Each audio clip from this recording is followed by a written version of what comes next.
Welcome to Something to Talk About.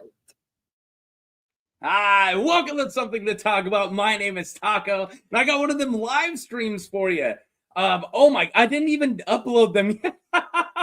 We are talking every Dornish princess and prince, both of them, and I don't even have them up. I was too busy trying to get my new getting the stream ready thing. That's my son trying mashed potatoes, and he really can't decide what he feels about them. So I was too busy making this at last minute to actually get the stream ready. So let's bring in people so they can say things and distract you guys enough so I can finish getting the stream ready. If you don't know what's going on here, my name's Taco. I have a couple guests on. Hopefully more guests will show up later, and we're gonna talk Dornish princesses. Go ahead. We are going to try to answer questions in the chat. The chat's already moving, and I haven't looked yet. I mean, I don't even have the stream ready. What are you guys doing? So if you want to ask a question, send a super chat, or if you want to, do money without giving most of it to YouTube, I got a PayPal link in the description. So without further ado, let's bring on some random guy who I don't even know, and he's just from the internet. What's up, Rando? Pulled me off the depths of the internet to hang out and talk about Dorne today. Just stuck to the bottom of the internet. The picture of your kid eating was so funny. He looks like he's like in the gulag, and he's like, "No, please, no more Stalinist gruel." No. Oh no!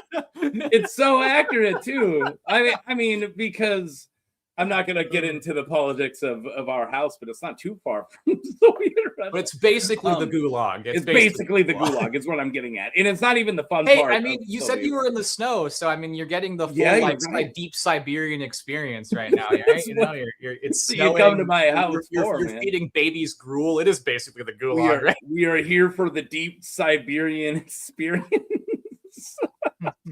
That's let's not teach my daughter that sentence. She talks to her teachers too much. I live in the gulag. I just found out. My dad says we're Soviets. What?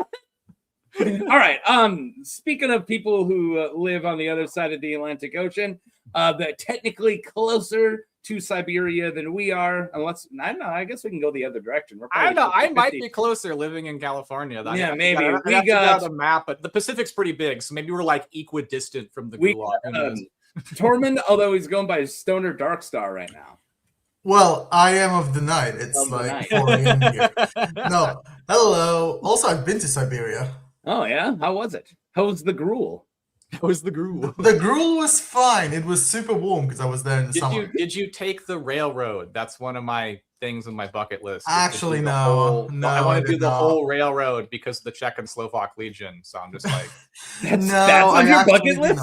Yeah, a lot of people want to go to like Disney World. No. The Russian rail system has this phenomenally interesting, fascinating history, and I'm like a nerd for that shit. So, but also, I like trains. I like trains. Do you like trains? That's how your tism happened, huh? It happened by trains. Yeah, might happen in many other ways. But, I have a friend who, at work who. Like I was talking about my tism and he goes, "Oh, that's yours, huh?" And I'm like, "Yeah." He's like, "Trains and Transformers." I was like, "Wow, that hit you." All right. Got you hard. All right. Oh, we actually have one more guest today. Hopefully other ones, one other person said they'll show up later, and then I got a maybe. So we'll see. But as of now, let's even out the people you can see with the people you can't see and bring in Panicking Kiwi. Hey, happy to be the token woman for this stream today. So I wanted to ask Panicking Kiwi, you're not a Kiwi from New Zealand, are you? Or are you just a normal Panicking Kiwi? I was born in New Zealand, but I'm in America now. Yeah. We have a New Zealand neighbor, and then my other part of my family is from Australia. So they're not Kiwis. You guys have a bitter rivalry, I hear. The emus versus the Kiwis is like I mean, if we're fighting against the emus, we're gonna lose because they won the war. the war. I know, right? How do you defeat those? How do you defeat those emus? It's a good thing you didn't tell me you were born in New Zealand before I brought you on, because I have a harsh bias against New Zealanders. Oh no! Wow. I met one. She was a horrible person. Wow. I was friends with her for a very long time. Wow. Ruined a lot. I thought you were going to say you Tormund like knows bullied like the one New Zealand kid pantsed you in school, and you're just like, No. I hate New Zealand now. Dude, I grew up in North Dakota. We didn't have anyone from other countries here. Are you kidding? Damn. I would be like, why are you here? There's nothing and it's cold. What do you do? There's nothing, and it's cold. This is a good job market. No, that's all we got. I'm glad you asked about the Kiwi part of my name and not the panicking part. That one's the more embarrassing part of the name. Is that why you left New Zealand? Were you panicking? No, it was a name I made in high school. My favorite band of the time was Panic at the Disco. Hey, yo. Yeah. It's another thing you should Yeah. I'm glad you didn't tell me. Yeah. I hated Panic at the Disco. That's more. Oh my god. How are we friends, Taco? We're not How are we friends. You're making a lot of assumptions here. We are not. I haven't even seen your face, bro. Like friends. I didn't know what Nobody you look sees my like. face. I don't show it. I want to say I have bad anxiety, so I panicked every time I went to the disco myself. But also, you know, they were quite popular in high school when I was around. They were big as hell, so You everyone. know what Yeah. sucked is like I lived in a small city. I wouldn't go say a small town, but I wore black because I was a punk, but there was no other punks. But I wanted to hang out with other like counterculture people, so I had to hang out with the goth kids and the scene kids, right? So half of my high school was just like putting up with their crappy music, right? Like because I was a punk and I had to be like, yeah, I guess Panic at the Disco is good when it wasn't. Like, oh, I guess I like AFI. I eventually did. That one weeded into me, but that was like when there's only like 5 kids who wear black, you kind of have to settle, you know. Mm. Anyone else? No. You got kids. All right. I mean, I grew up in the big city, so I guess I can't really relate. There was a bunch of punks to hang out with, is what you're saying? Here's some Stoner Tormund lore. I used to hang out in the anarchist scene in Vienna. So, Yeah, see, yeah, that's what there I'm we talking go. about. Nice. See, I wish there was an anarchy. We knew we scene kept you around for a reason, Tormund. That's the coolest thing. Where in Vienna? Is that what you yeah, said? yeah, I bet that's that anarchy scene was awesome. it was until we had issues with the Grey Wolves, but that's a story for when not politics. That also almost sounds like an Ice and Fire story. Yeah, I used to hang out with the anarchists in Vienna, and then the Grey Wolves showed up. Major fucking sword fights. No. Major. All right. Before we move on, I got a couple clips I have to play. So, like I said earlier, if you're looking to for a reason to send us a super chat or a PayPal, this is the best motivation I've been able to figure out. I'll pay you $1 to shut up. Also, it probably won't work. And also, I don't know how to set this one up. It's just really funny. Hey, you want to make $14 the hard way? You want to make $14 I mean, the hard way? Do a 3-hour live stream. There we go. Yeah. Mhm. So if you guys want to give me $14, we'll do it the hard way. $1 buys 1 minute of silence. We'll all just mute ourselves. And that's not gonna happen. Not gonna happen. And we're about to get moving. I still haven't uploaded the stuff yet. That's really funny.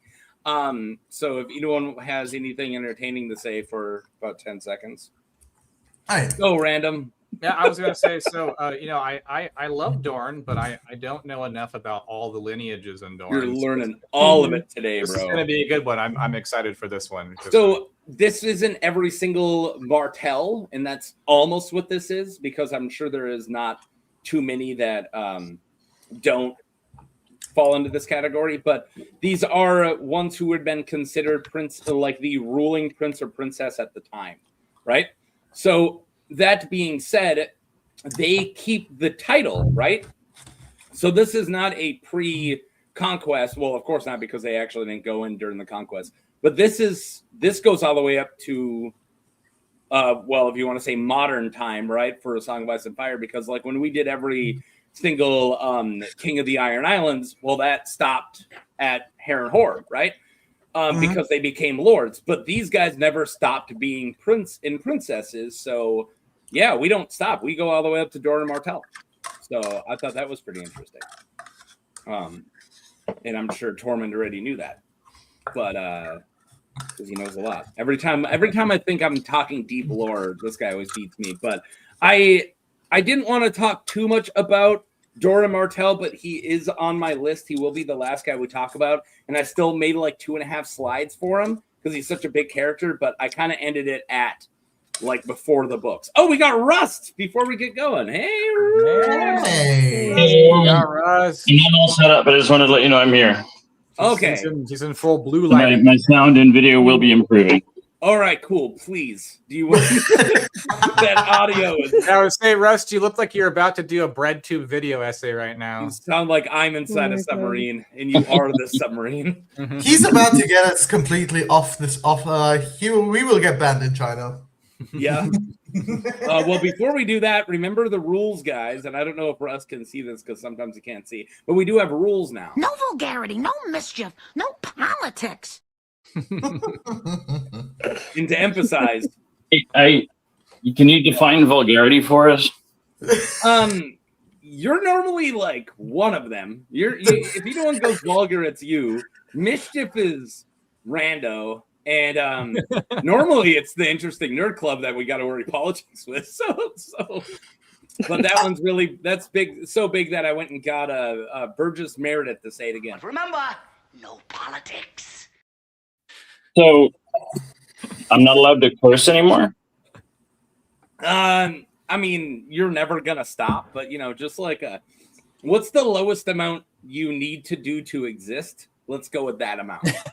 Yeah, it's not intentional is the thing. So in order for me to not be swearing, basically I'd be like thinking of everything before I say it.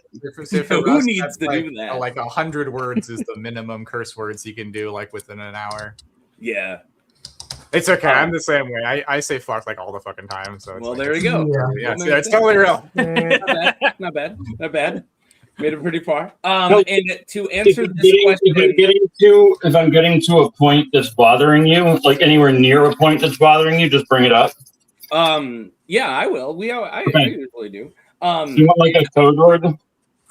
No, I do want you to get your audio going though. So I'm gonna start reading until you're because you sound like you're inside my skull. So let's wait. I'm gonna read a thing if everybody's ready for that. And also, yes, this will be the Martells after they are Nymeria's Martell. We are starting with Nymeria. Does anybody besides Rust have anything they want to say before I get going? No, nothing. Not really. No, nobody wants to christen this shift. Well, I guess let's just get to Dorning. Yeah. You said it first. I was waiting to steal it. Oh my god, that's great. I'm a dashing rogue this stream. Let's do this first. So this is the Prince of Dorne. For thousands of years, Dorne was a patchwork of petty First Men and Andal kingdoms, which included the kingdoms of the Torrentine, which is Dane, the kingdoms of Stone and Sky, which is Fowler and also really awesome, and the King of Brimstone, which was House Dryland. By the way, that is like my favorite extinct house is House Dryland, by like a country mile. The King of the Brimstone, so cool. And the different houses laying claim to the title of High Kings of Dorne. Sailing on 10,000 ships, Princess Nymeria led the Rhoynar to the southeastern Dorne. Nymeria married Lord of Mors Martell of the sand ship forming House Nymeria Martell, and the Rhoynar intermarried with the bannerman of Mors. And I thought it was Russ being loud, but he already muted himself. Somebody's like doing some clicking. Sorry, it made it harder. I already can't read, guys. It's okay, Tormund. I struggle without a distraction, so don't mess with me. All right, so yeah, they were intermarrying, and Nymeria named her husband, because sometimes you get to name your own husband, the Prince of Dorne, using the Rhoynar's term instead of the Westerosi title of king. The addition of the Rhoynar's power allowed the Martells to conquer Dorne in Nymeria's wars. I'm going over all this. I don't know why I'm going all this now, but yeah. Dorne successfully resisted House Tyrell during Aegon's conquest, the First Dornish War, when Dorne peacefully incorporated into the Seven Kingdoms during the reign of Daron II Targaryen. The Dornishmen received concessions again. I do not know why. I wrote that slide like last week, And now I realize I'm repeating all that later. So no, I'm not reading anymore. F that slide. Screw that slide. I feel like I need to do this one because it was already pretty clear. I never learned to read. Dude, I hate it, man. Why is this my hobby? Like, I can't read at all. What the hell? I know. Taco's like the dyslexic book nerd. Dude, like blind as heck too. Like my eyes, like I have no hand-eye coordination. Like I'm extremely blind in one eye, and the other one isn't that bad. So like I've never been able to do sports. Like I can't throw a ball. I struggled reading for so long, and I just like I thought I was dumb because that's what teachers told me I was. For a very long time, I didn't realize it was. I didn't just suck at everything. I sucked at everything because I was blind, and I just thought the school system was failing me. Turns out I'm just blind as hell. Oh gosh. But the one eye is good enough that I thought I could see. You know. Mm-hmm. Thank you, Kiwi. I feel that because like my left eye was so bad when I was born, it almost became a lazy eye. So I had to wear an eye patch in elementary school for a few years.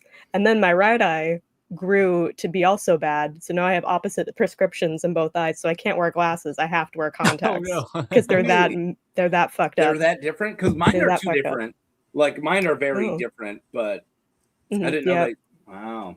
My left eye is +3 and my right eye is -2.75. Oh my god. Yeah. All right. It's bad. Well, then maybe I shouldn't complain.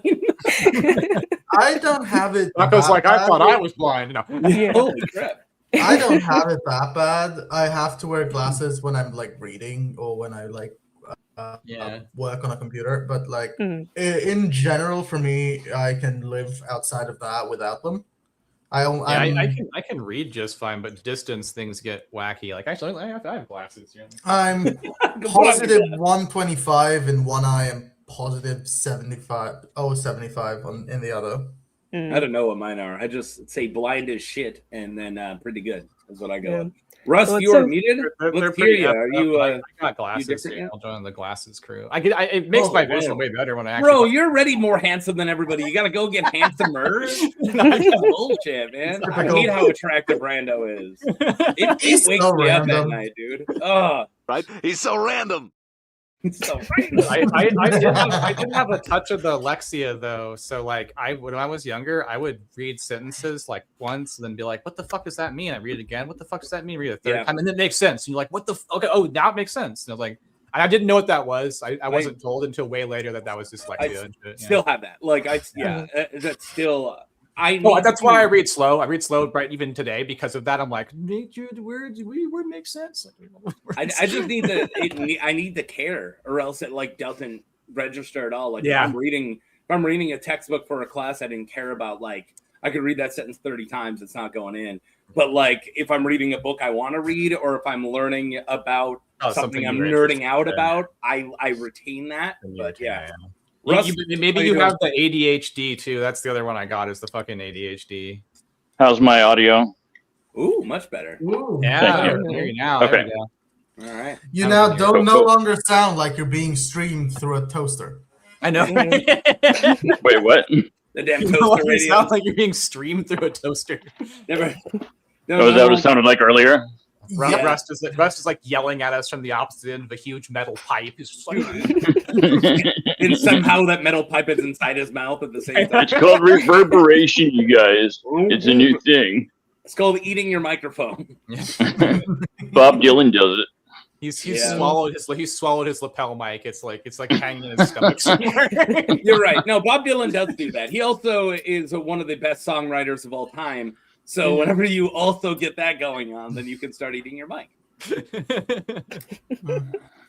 As soon as you write Tambourine Man, then you can eat your mic.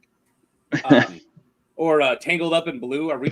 Do we just want to talk Bob Dylan instead? Yeah, or Hurricane. Hurricane's I forgot to change my decor for the stream. Every Bob Dylan of Dorne stream. I would so do a Bob Dylan stream. But we're not, because we're going to talk about Princess Nymeria of Ny Sar. And I want everyone to know, if you guys make it until we get all the way through Nymeria, and then a couple other people, and we make it to Meria Martell, the Yellow Toad. I've been working on my Yellow Toad impression for a very long time. The Yellow Toad of Dorne. I can't wait to share it. I've done it a little bit, but I get to really showcase it today. A little nervous. It's like doing karaoke when you're sober. What is the point of that? Yeah, I don't know. All right, so at the time of Nymeria's arrival, Dorne was a poor land where a score of lords and petty kings quarreled over rivers, wells, and fertile water. There you go. Many viewed the Rhoynar as unwelcomed invaders who should be driven back into the sea. However, Lord of Mors Martell screwed it all up for everybody.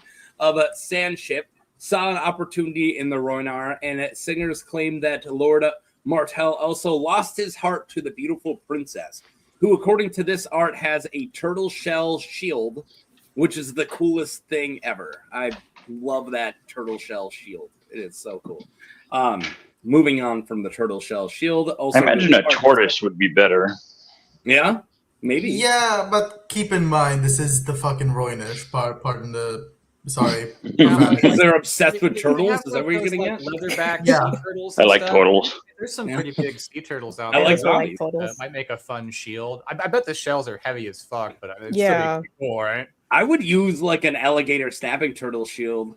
Like, That would be cool. Like, It's just a whole live. They're so alligator small, stabbing though. turtle strapped to your arm, and you just like put in people's faces, and it bites them. wouldn't even It's need like to be that- trapped. It would That probably Ben Franklin weapon from Futurama. It's just a weasel tied to a stick. Imagine, though, using one of those old men of the river. You know, those big turtles that... Oh my god. gigantic. Oh, Turn that into a tank. Yeah. Fucking the alligator Bigger than stabbing a turtles, though, you could probably use an It's alligator old. as a weapon. Just put it between you and whoever you're fighting, and just like let them get bit by it. You know? I feel bad for the turtle. I feel like that is. I know the poor turtle, but the they're poor pretty It's guy. like that guy on YouTube that went to a jujitsu contest and just refused to lay down. Like the refs were so mad, they're like, "You have to engage," and he's like, "I am engaging. I'm just not going to lay on the floor." the opposite of the turtle. All right. I don't know how that is in any way connected to turtle. Rust blew my mind. I don't know how a guy not wanted to lay down at a jujitsu thing. You want to elaborate, or can I get back to it? No, get on, go on, man. Good. Now I want to see one of my buddies who does jiu-jitsu. Half the time, I don't know what I'm talking about. Don't you want to watch I that? didn't mean to put you on blast. I'm sorry. Just like fucking Galapagos turtle versus jiu-jitsu master who gives up first. All right. So we are definitely moving on. I guess Watch next on Epic Rap Battles of History. Gives up first. Yeah. Oh my god. They had turtles. They had the Ninja Turtles on. Where are we? Wait, who had the Ninja Turtles? The Epic Rap Battles of History had the Ninja Turtles versus the Renaissance artists. Renaissance artists, I yes. see. Can we move on? Stay The on point of this target. stream is to entertain, I'm not not to playing get to Stay on the end. Target this goddamn early. Like you gotta get better, guys. It's my fault. It's on you for bringing up turtles. I know, You right? can't bring up turtles Yeah. in this group. You guys want to Taco talk about turtles? did start the I turtle. wanna talk about damn shit. turtles. It's Why you true. guys talk about turtles, even though I didn't? All right. So yeah, Mors married Nymeria, and hundreds of his knights, squires, and bannermen wed Rhoynish women, uniting the two people by blood. The Rhoynar also brought considerable wealth with them, and their artisans and armorers' skills were more advanced than those of their Westerosi counterparts.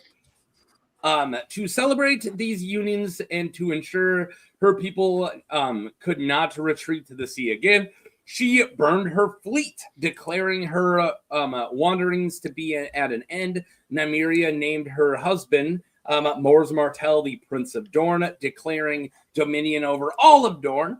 However, such supremacy was not an easy feat, and the years that followed were called Nymeria's Wars. It was called not Nymeria's Wars, Nymeria's Wars, I thought. But anyways, the Rhoynar and the Martells subdued one petty king after another, and no fewer than 6 kings were sent to the wall. That's one of my favorite things ever, to join the Night's Watch. And her husband, soon only King Yorick V, remained the greatest of the Dornish kings. I didn't know where to put Mors Martell into here because he technically was a Prince of Dorne, at least if you look at the wiki and he has that title. But you would say that Nymeria was the ruling princess, but he's considered one.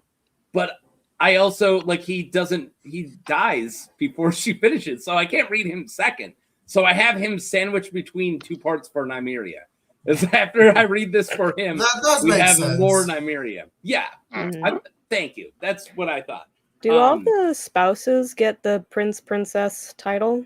They're usually called consorts. Consort. Yeah, like Prince Consort. I mean, they would probably, and they're not going to be Princess Consort. Yeah, and they're like not they cover that in House of the Dragon with King Consort for the husband of the ruling queen. Yeah, it's like a dick move, honestly. Like a what? It's like a dick move, specifically Daemon. Like he's King Consort. All of the queens, they get to be called queens that are married to the king. But no, if you're a dude married to a woman, you're King Consort. You're not king. Well, then think about too when the queen is no longer queen and she becomes dowager queen. And it's like, yeah, it's like, really, you got to call me that? I refuse to consider Daemon Targaryen as being oppressed by the patriarchy. And also, Daemon Targaryen is like half a cool character, half a giant d-bag. So I never know the d-bag side. If you had good food, but you put a rotted banana on it, it all becomes bad food. So banana bread fucking sucks. Yeah, no, banana bread's great. Yeah, but you got to wait till the bananas are rotting first. Yeah, you're right. We're not rotting. Yeah, not quite rotting, but very right. I'm joking. I'm not a big fan of banana bread. I love bananas. You're not a banana. Not so much banana bread. I like banana but I do know what you're saying. Bananas, to be honest. You're saying that if you turn Daemon Targaryen, you murder him and turn him into bread, you'd be much better. Which I don't think any of us. Well, you gotta let him age like a banana first. Yeah. Dame Nana bread. There you go. Finally made it to live stream. What's up? I'm looking at not too much going on in the comments. You guys are not really commenting too much. Get on it, guys. I made a good joke to Andy. Andy's like, we got to learn to stay on target, and I'm like, we don't have that kind of. I refuse to ever play one of your guys's because you're also here. I'm not going to. No, I'm letting you talk audibly. I'm not gonna point out one of your comments too. I know you're not gonna point to our dumpster fire in the chat and be like, give that acknowledgement. I get it. I love it when I look down and it's like, you and another person on the stream are having a conversation. Go to the private chat or something. So much worse. Hey, we don't talk about the private chat. We don't. And they're talking about you. Yeah. We're in the private chat. No, you're not. Yeah, me and Tom together was a nightmare. We're changing our names constantly and filling up the chat with crap. Was just that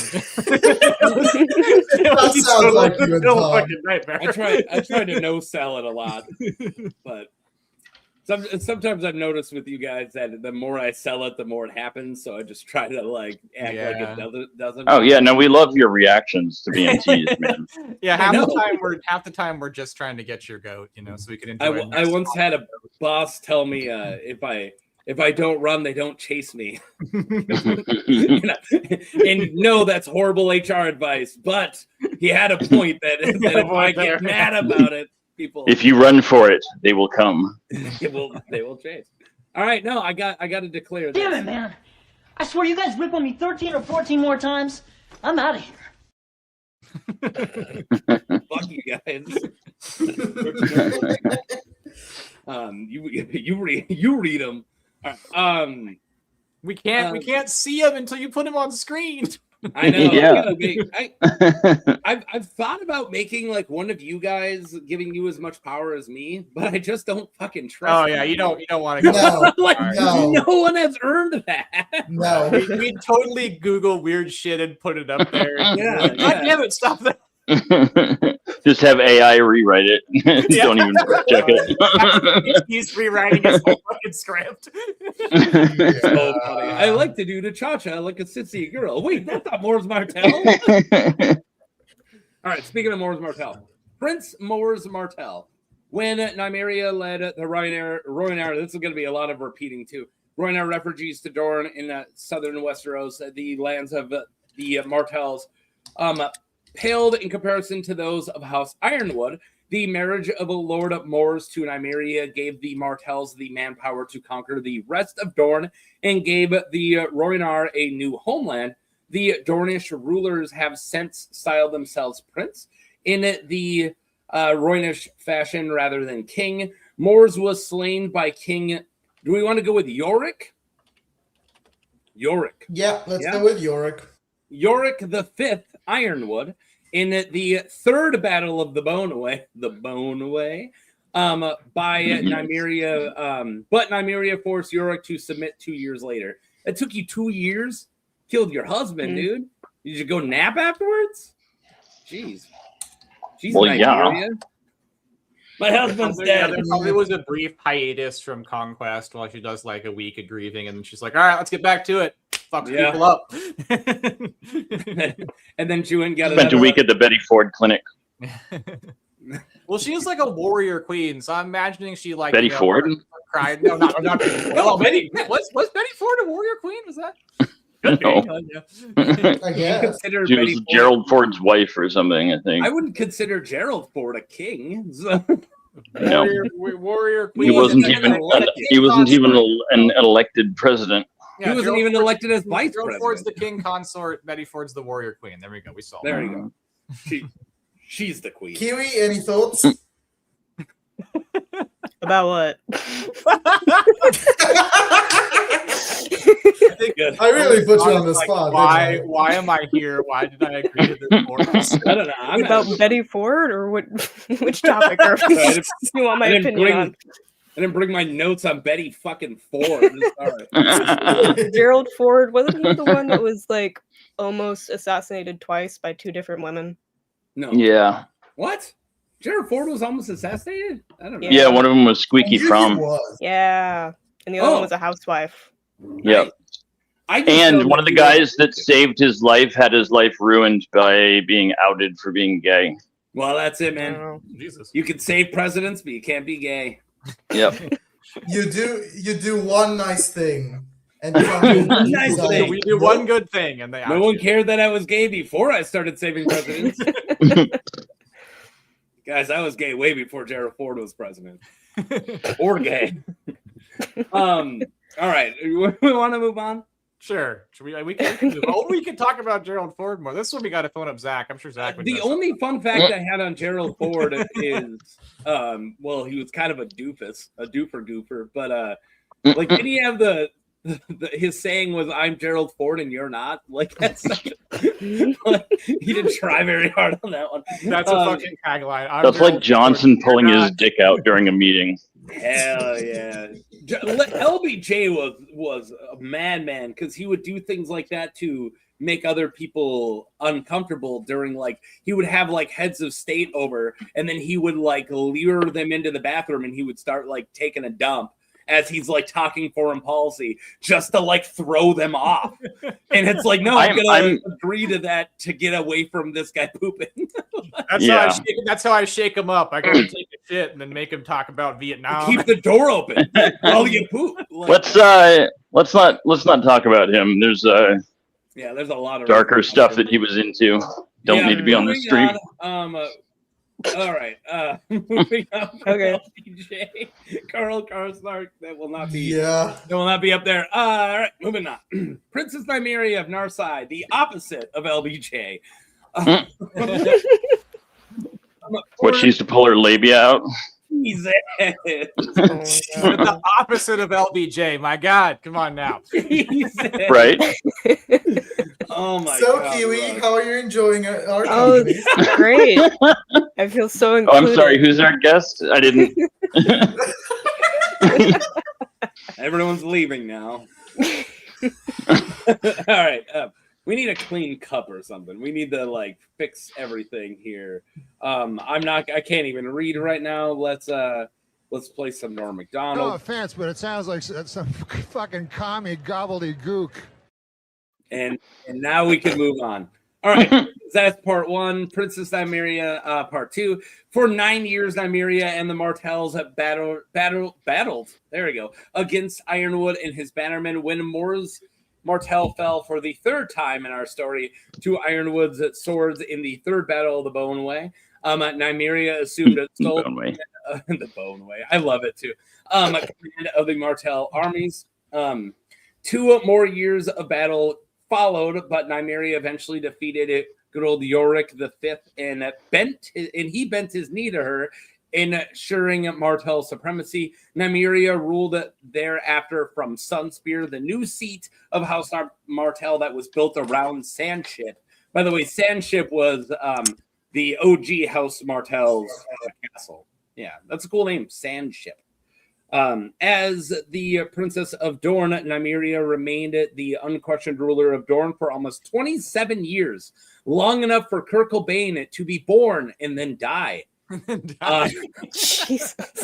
It's funny, he was only 27. Is that not how you guys tell time?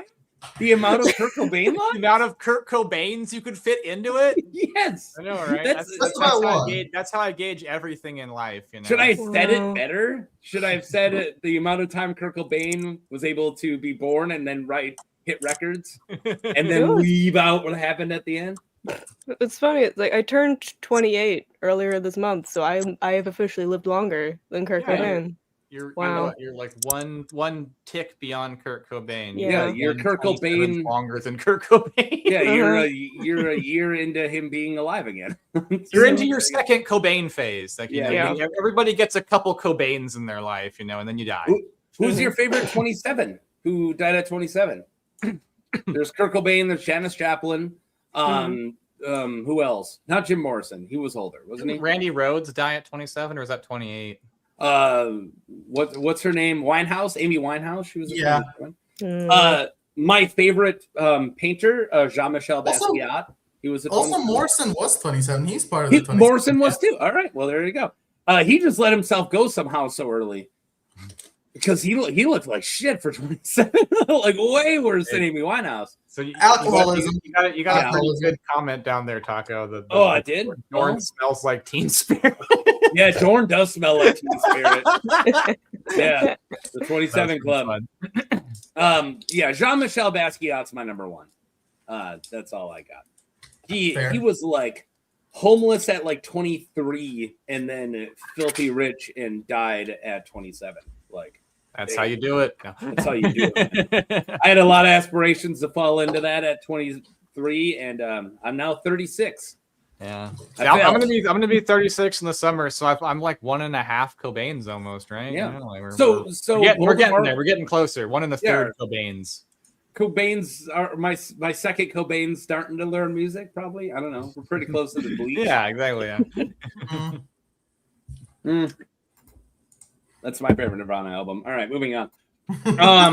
Did we finish? No, we didn't finish this. We're at 27, and then somebody brought up Kurt Cobain and made a harsh joke. Someone, huh? Jesus, yeah. We can't make it through a single slide without. We invite Kiwi here, and she starts talking about Kurt Cobain's death. I'm so sorry. Yeah. Wow, way to blame the woman. On the Dorne episode, you blame the woman. Next up on this episode of Dorne, blame the women. Yeah. Or as we call her, Kiwi consort. That's not good. Can we move on now? All right. Sure. Dorne was established as a principality, not a kingdom. For Nymeria preferred the Yornish, is what I almost said, Roynish style of prince and princess. Though she remained twice remarried. There we go. She also remained, but she did remarry twice to Lord Uller and of the Hellholt and Sir Davos Dane of Starfall. Fun fact: Davos Dane was the Sword of the Morning. So there we go. Write that down. Her husband served only as counselors and consorts. There we go again. Over the course of her long reign, Nymeria survived. There we go. A dozen assassination attempts, quelled 2 rebellions, and threw back 2 invasions by the Storm King. Wow. Doran the Third, good old Doran the Third, and won by King Graydon Gardner of the Reach. As Nymeria grew, aged, and infirm, the armies of House Martell were commanded by her heirs. When she at last died, Nymeria was succeeded as Princess of Dorne by her eldest daughter, by Mors Martell, not by her only son, by Sir Davos. For Dorne had come to adopt the many laws and customs of the Rhoynar, which I feel like I said like 13 times. But yes, so there you guys go. We finally made it through our first one. I'm bringing Russ back again. What's up, homies? Sup? Bye. So, there you guys go. What do you guys think of Nymeria? Pretty fascinating. Did Rust suddenly like transform into like the exercise 80s version of himself? Like, I love it, dude. The typo Rust. He's ready to do like the jazzercise Rust. Oh, yeah. Jazzercise Rust. Yeah. Got the leg warmers. I know. It's like, Just kidding. I'm not wearing leg warmers, but not Pat Benatar. Who was the other one who? I am on ketamine. Jesus Christ. Anyway, right now? Richard Simmons? Is that what you're thinking of? No, who's the other 80s pop star chick who dressed Bobby Blanks? No, who dressed the girl? She was a pop star, and she kind of dressed like she was jazzercising. Pat Benatar. I do know that Olivia Newton-John had a video for Physical in which she was dressed like that. I wasn't thinking of that. I thought you weren't, but she did the Pee Wee Herman television show theme song under a ghost name. That is not the way to help you guys learn who I'm talking about. She was in a Rock Judy and Wrestling Shepherd Connection. Bissett. No, Rock and Wrestling Connection. She with the Hulk, the MTV Rock and Wrestling Connection cast. No, oh my God, whatever her name is. What? Somebody, am I reading? Nobody's saying it? All right. I'm trying to remember who that is. Now it's killing me. Jody Carlisle, Wendy Richter. No, who was the Wendy Richter's manager? She was a famous pop star. I think how we're just looking up pop stars from the 80s. Yeah. Yeah. Nah, I just don't care. The other queens of Dorne, 80s pop stars. There we go. Oh my God. Never mind. I have no clue. This is killing me. That's a name for a band, the Queens of Dorne.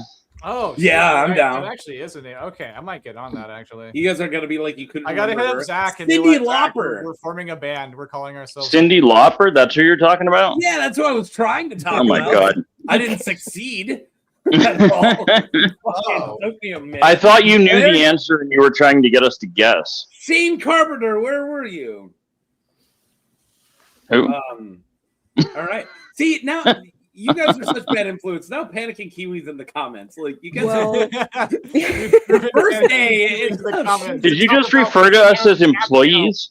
No. Are you sure? I didn't say employees. I don't pay you. You're like students. I don't pay you. Yeah, so we're like your interns.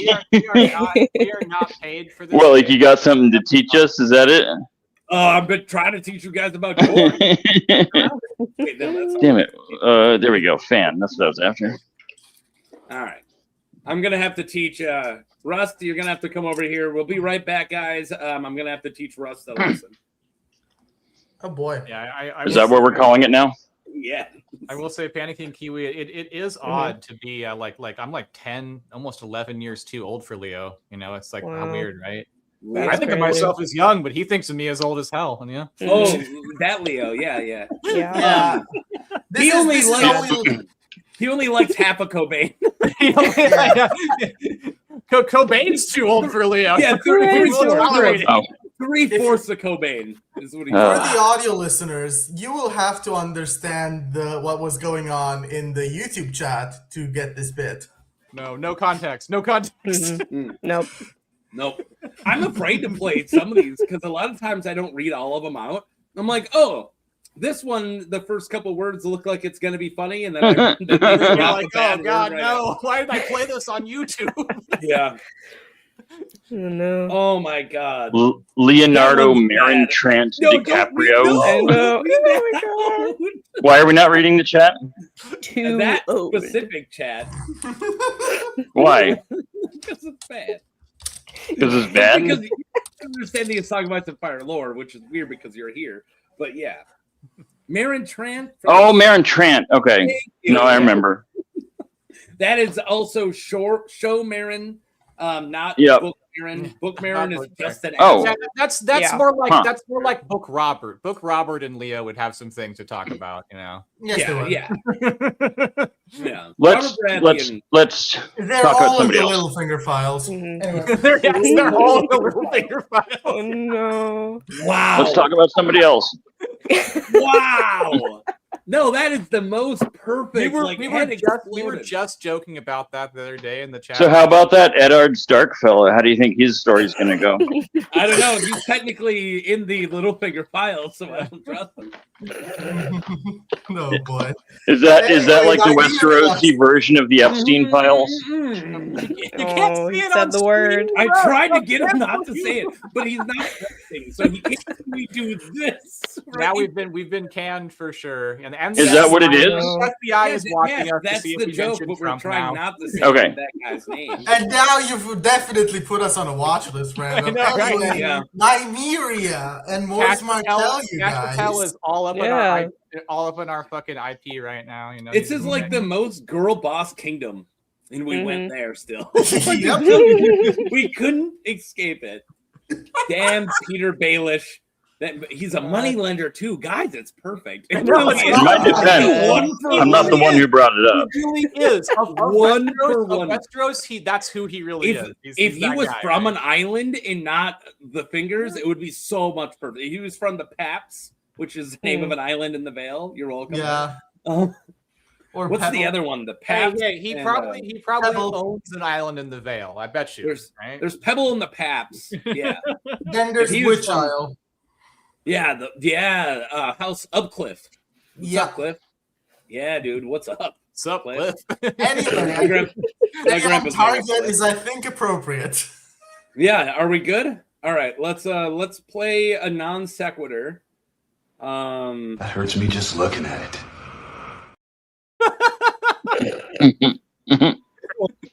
And and then this one. This isn't Game of Thrones. Ow! That's what you say. Yeah, whatever. So anyway, Nymeria. After Nymeria, thank you very much. She died. She Cobained. She the other verb of Cobain. All right. Got shot in the face. All right. So after Valerian steel shotgun. Yeah. We don't know the name of the eldest daughter of Nymeria and Mors Martell, who inherited the rule of Dorne as per Roynish custom. We don't know her name. There's a lot of unnamed princes and princesses that we're going to be covering, which I think is kind of normal for these kind of videos. But yeah. So then we got Mors II, just like that. Was a Prince of Dorne and head of the house. He was the grandson. That's all we know, is that he was the grandson and successor. So he didn't do anything. And then we don't even get these guys' names, just the Red Princes. There was 3 of them, and they came after Mors II. Their reigns were marked by wars within and around Dorne. The Red Princes attempted to outlaw the use of the Rhoynar language among the orphans of the Green Blood. Yeah, it's pretty messed up, doing some cultural genocide there. The Red Princes established Planky Town. Well, that's pretty cool. I love Planky Town as a place of gathering, lashing together pole boats and ferries. The town grew under the successors who established a citadel to guard it. So literally, if I had any good art for Planky Town, I would definitely cover that in my locations videos because I love Planky Town. That's all I got.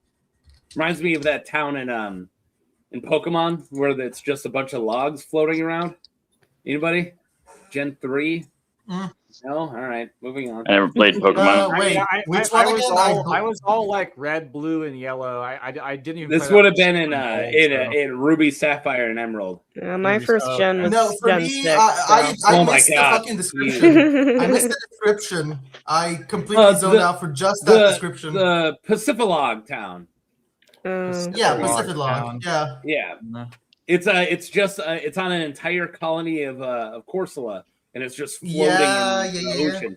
It's super cool. But the animation, the really not the amazing animation, if you will.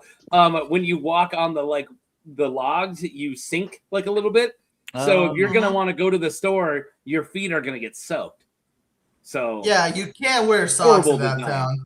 Yeah, horrible, horrible. No socks. That's you can only wear slippers, essentially, or Crocs, I guess, if you want to be an animal. Yeah, I do like Crocs. Are Crocs only for animals? Nymeria's. Oh yeah, there's fun. The tiger woman, female warriors referred to as tigers, or yeah, that's about it. Which she described exactly that. Yeah, I'm down. Yeah, Pacific. Thank you. Somebody got it. Somebody likes my weird ADHD, not at all what we were talking about, and then honestly, I'm surprised and that force Taco you guys doesn't to have a name it. Pokemon channel. I tried this channel. Oh, okay. You couldn't. So if anyone wants to go back and watch my every A Song of Ice and Fire Monsters Pokemon type video, it was like my second A Song of Ice and Fire thing. I did every Pokemon types for a lot of different franchises. Every Mortal Kombat characters Pokemon types. Every Skyrim monsters Pokemon types. That's what I was doing for a bit. The only reason I didn't keep doing that because it was doing okay. Like not good, like not like your third video getting 60,000. I see you, Kiwi, but no, it wasn't that good. It was like it was just too much work. It was like really, it was a lot of writing, and these are a lot easier. So. And you're never going to become the next J Rose 11 anyhow. So I mean, why even get into Pokemon YouTube or Mad JTV? Right? Yeah, M&J. Yeah. Oh, M&J. Yeah, M&J. That's what I watched. Green 7. Yeah. Greetings, Pokefans. Should I talk like that? Michael here. Michael here. Oh, you fucking nerds. Hey, I grew up with Pokemon. Come on. I want that. Ta-ta! All right. Ta-ta! Yeah. All right. Moving on. Gotta catch them all. I hate it. Rust sounds like that too. Look at that. It's for gotta catch them all kills me. I can't. Gotta catch them all. Like, no, that's not the cadence. No. I watch who typically say Pokemon names are wrong, and that's like my favorite thing to do. Hi, Kitty. But he says like Lapras has Ra, which is really good. And then Magmanite's Magnite, which I also think is good. Mm-hmm. Yeah, but anyway. My favorite way of saying Pokemon wrong is Yveltal, but that's just me. Yveltal. All right. No more of that. I can't believe anyone got that reference and then you guys like corrected me. Wow. All right, put your Pokechews away now. Come on. Your Pokechews. As my dad called them, Pokemans. The Pokemans. Put your Pokemans away. That just gave me flashbacks to my dad, yeah. But he still he still wanted me to watch what I wanted to watch, so he still was forced to watch them. Looking back at it, good. Screw him. I'm glad he had to. All right. We made it, guys. We made it to the yellow toad. Oh, just like that. Yeah, Meria Martell. I was gonna say something about the Red Princess, but we got sidetracked. If you don't. Oh yeah, no. Say your thing. So it's kind of interesting that within just 3 generations of Nymeria, they already are trying very hard to integrate. Which I don't know. To me, it seems like very much a continuation of Nymeria's whole thing of we're staying here. This is where we live now, and burning her ships. I see it as a bit of a continuation of Nymeria saying, we're staying here, to the desire to just integrate even more, even but she as still Dorne kept a adapts lot to of them. She still kept a bunch of Rhinish traditions, though. She did, which is why they synthesized, which is how Dorne became different, but at the same time, they're not Rhinish. Not really. The burning of the ships was such a dick move. Yeah, I know. Like, dude, we're a fishing civilization. Like, I could understand if it was like a military command and these people are like conscripted or like volunteered or like taken oaths or something. But like, in this situation, like, nah, come on. What are you doing? Those people lived on those ships for years. Yeah, man. Yeah, That's my house, man. There's 10,000 of them. Anyway, Karsnark He's pointed killing out it. something important, that Cortez and co used the same tactic of burning the ship, so it was impossible to leave when he landed to conquer the Aztec Empire. That's kind of what it was. Is it was not just a practical thing of I'll burn all the ships and they can't run away, but it was like a symbolic thing of like we've changed our lifestyle now. We're not a ship nomadic people anymore. Yeah, we are, but, you know, here. They could have at least turned them into buildings. Whatever we have to do in order to fucking make it on from now. Yeah, I mean, you've got pre-dressed lumber. It's a huge waste.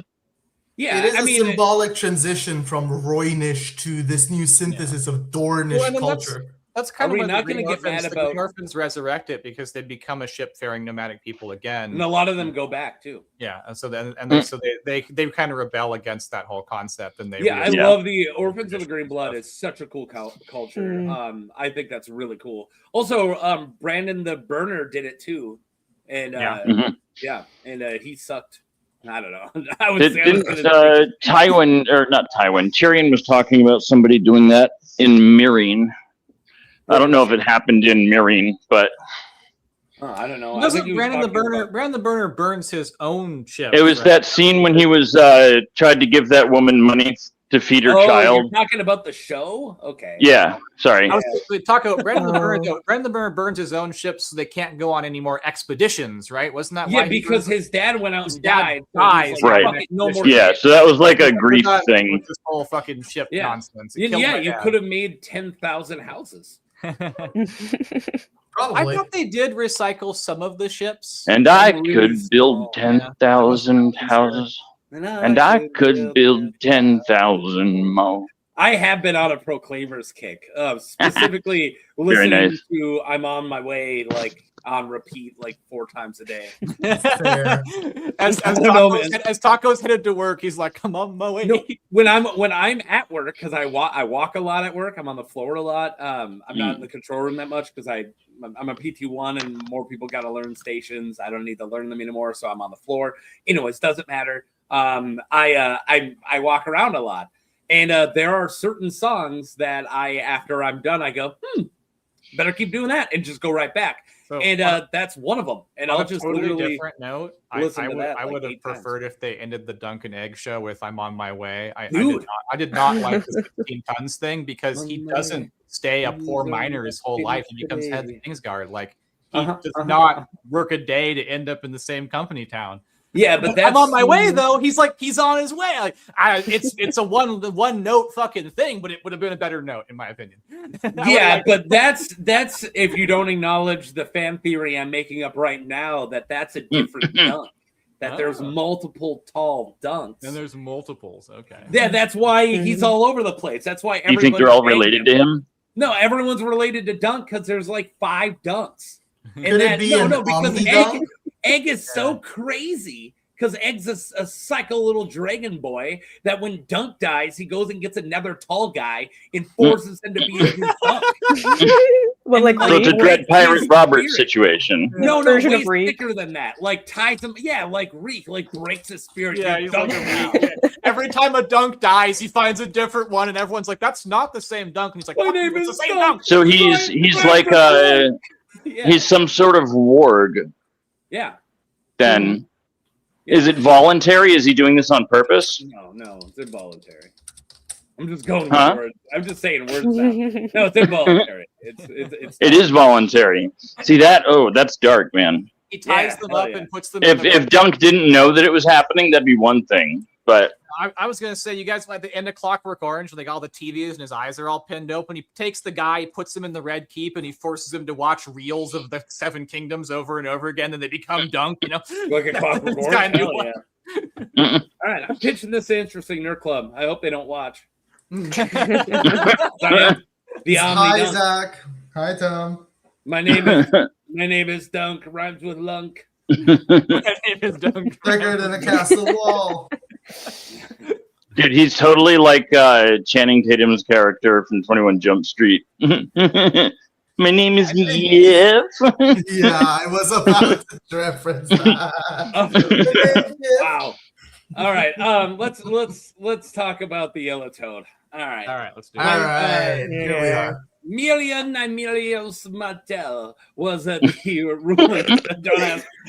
That was an any accent like that. No one can get offended because that wasn't accurate enough to. That was the Sicilian taco for you right there. That was the taco. I think part of me is Sicilian. I don't know how much, but my last Cue the Godfather team.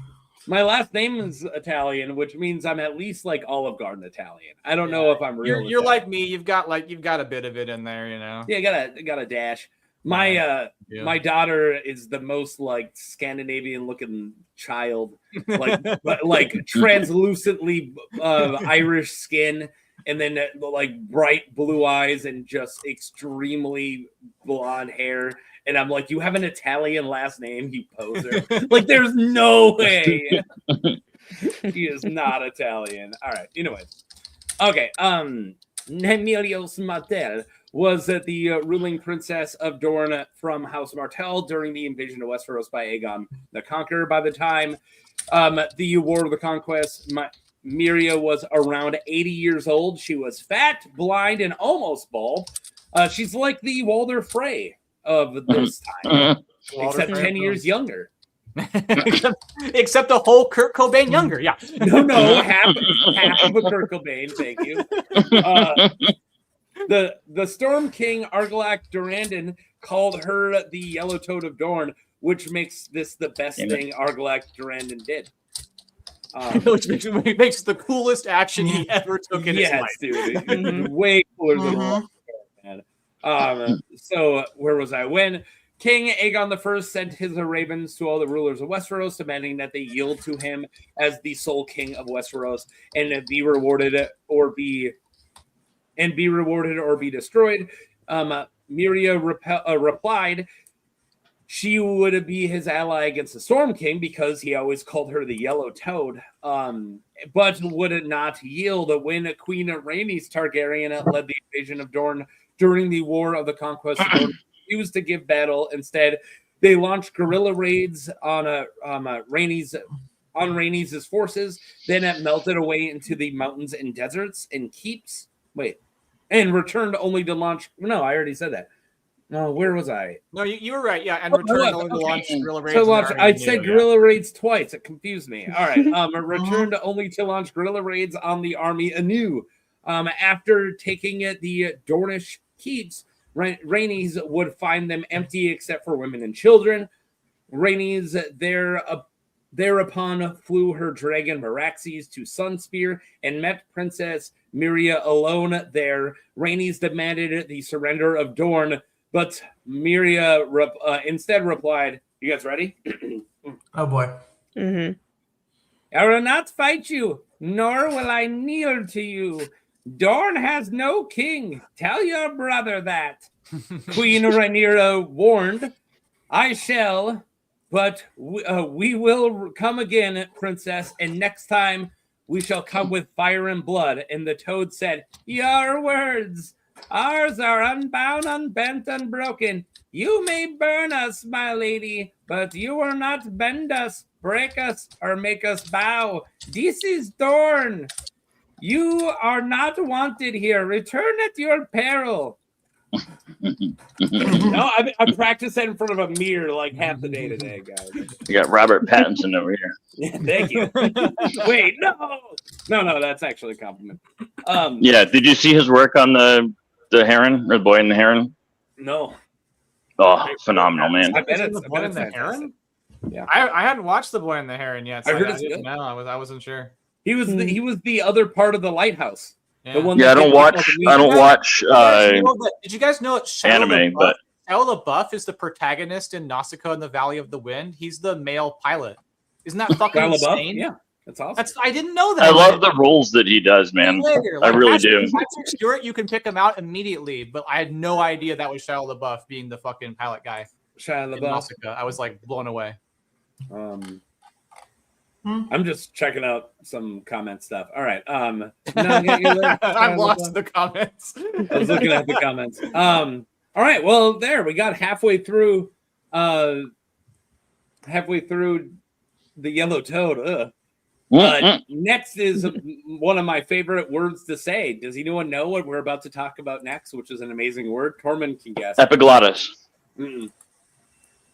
No? What happens next in the lore, which is a really fun word to say? Does anyone have a guess? It's not epiglottis? It is not Defenestration? Okay. Defenestration. Yes. Kiwi, 500 points. Yay. Yes. Everything's made up and the points don't matter.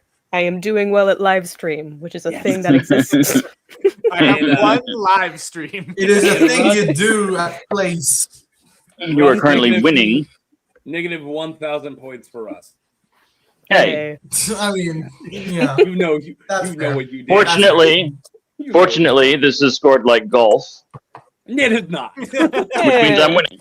I am way cooler than golf. I was saying, Rust is still digging him out from all the previous points he's lost in last live streams. No, he just keeps getting a negative 1,000 from the last live stream. It's from cheating in just every continuously. I ever try to do. Yes. No, he just starts off with the same. He starts off where he was last time. All right. This is what I get. All right. I'm gonna try Christian Bale and Mark Hamill. A lot of Ghibli films. Yeah.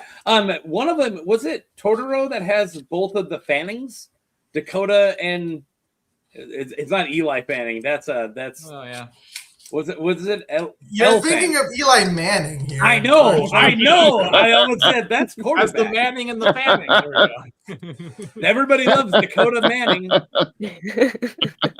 favorite quarterback. Played for the Colts. The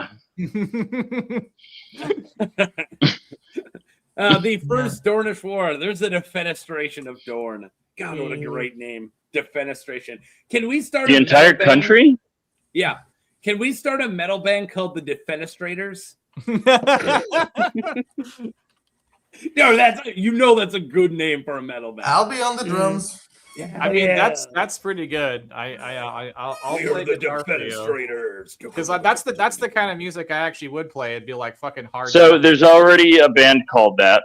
Boom! There always is. Every time you try to think of some sick metal, it's band a four-piece. It's a four-piece alt punk rock band from Scotland. Yeah. Of course, they're from Scotland. Okay, I was gonna guess either a four-piece alt punk band from Scotland was my second guess. My first guess was Norwegian black metal band. Yeah, that was my first guess. Norwegian black metal band, and it was based on someone who actually got pushed out a window. Yeah, Norwegian black metal.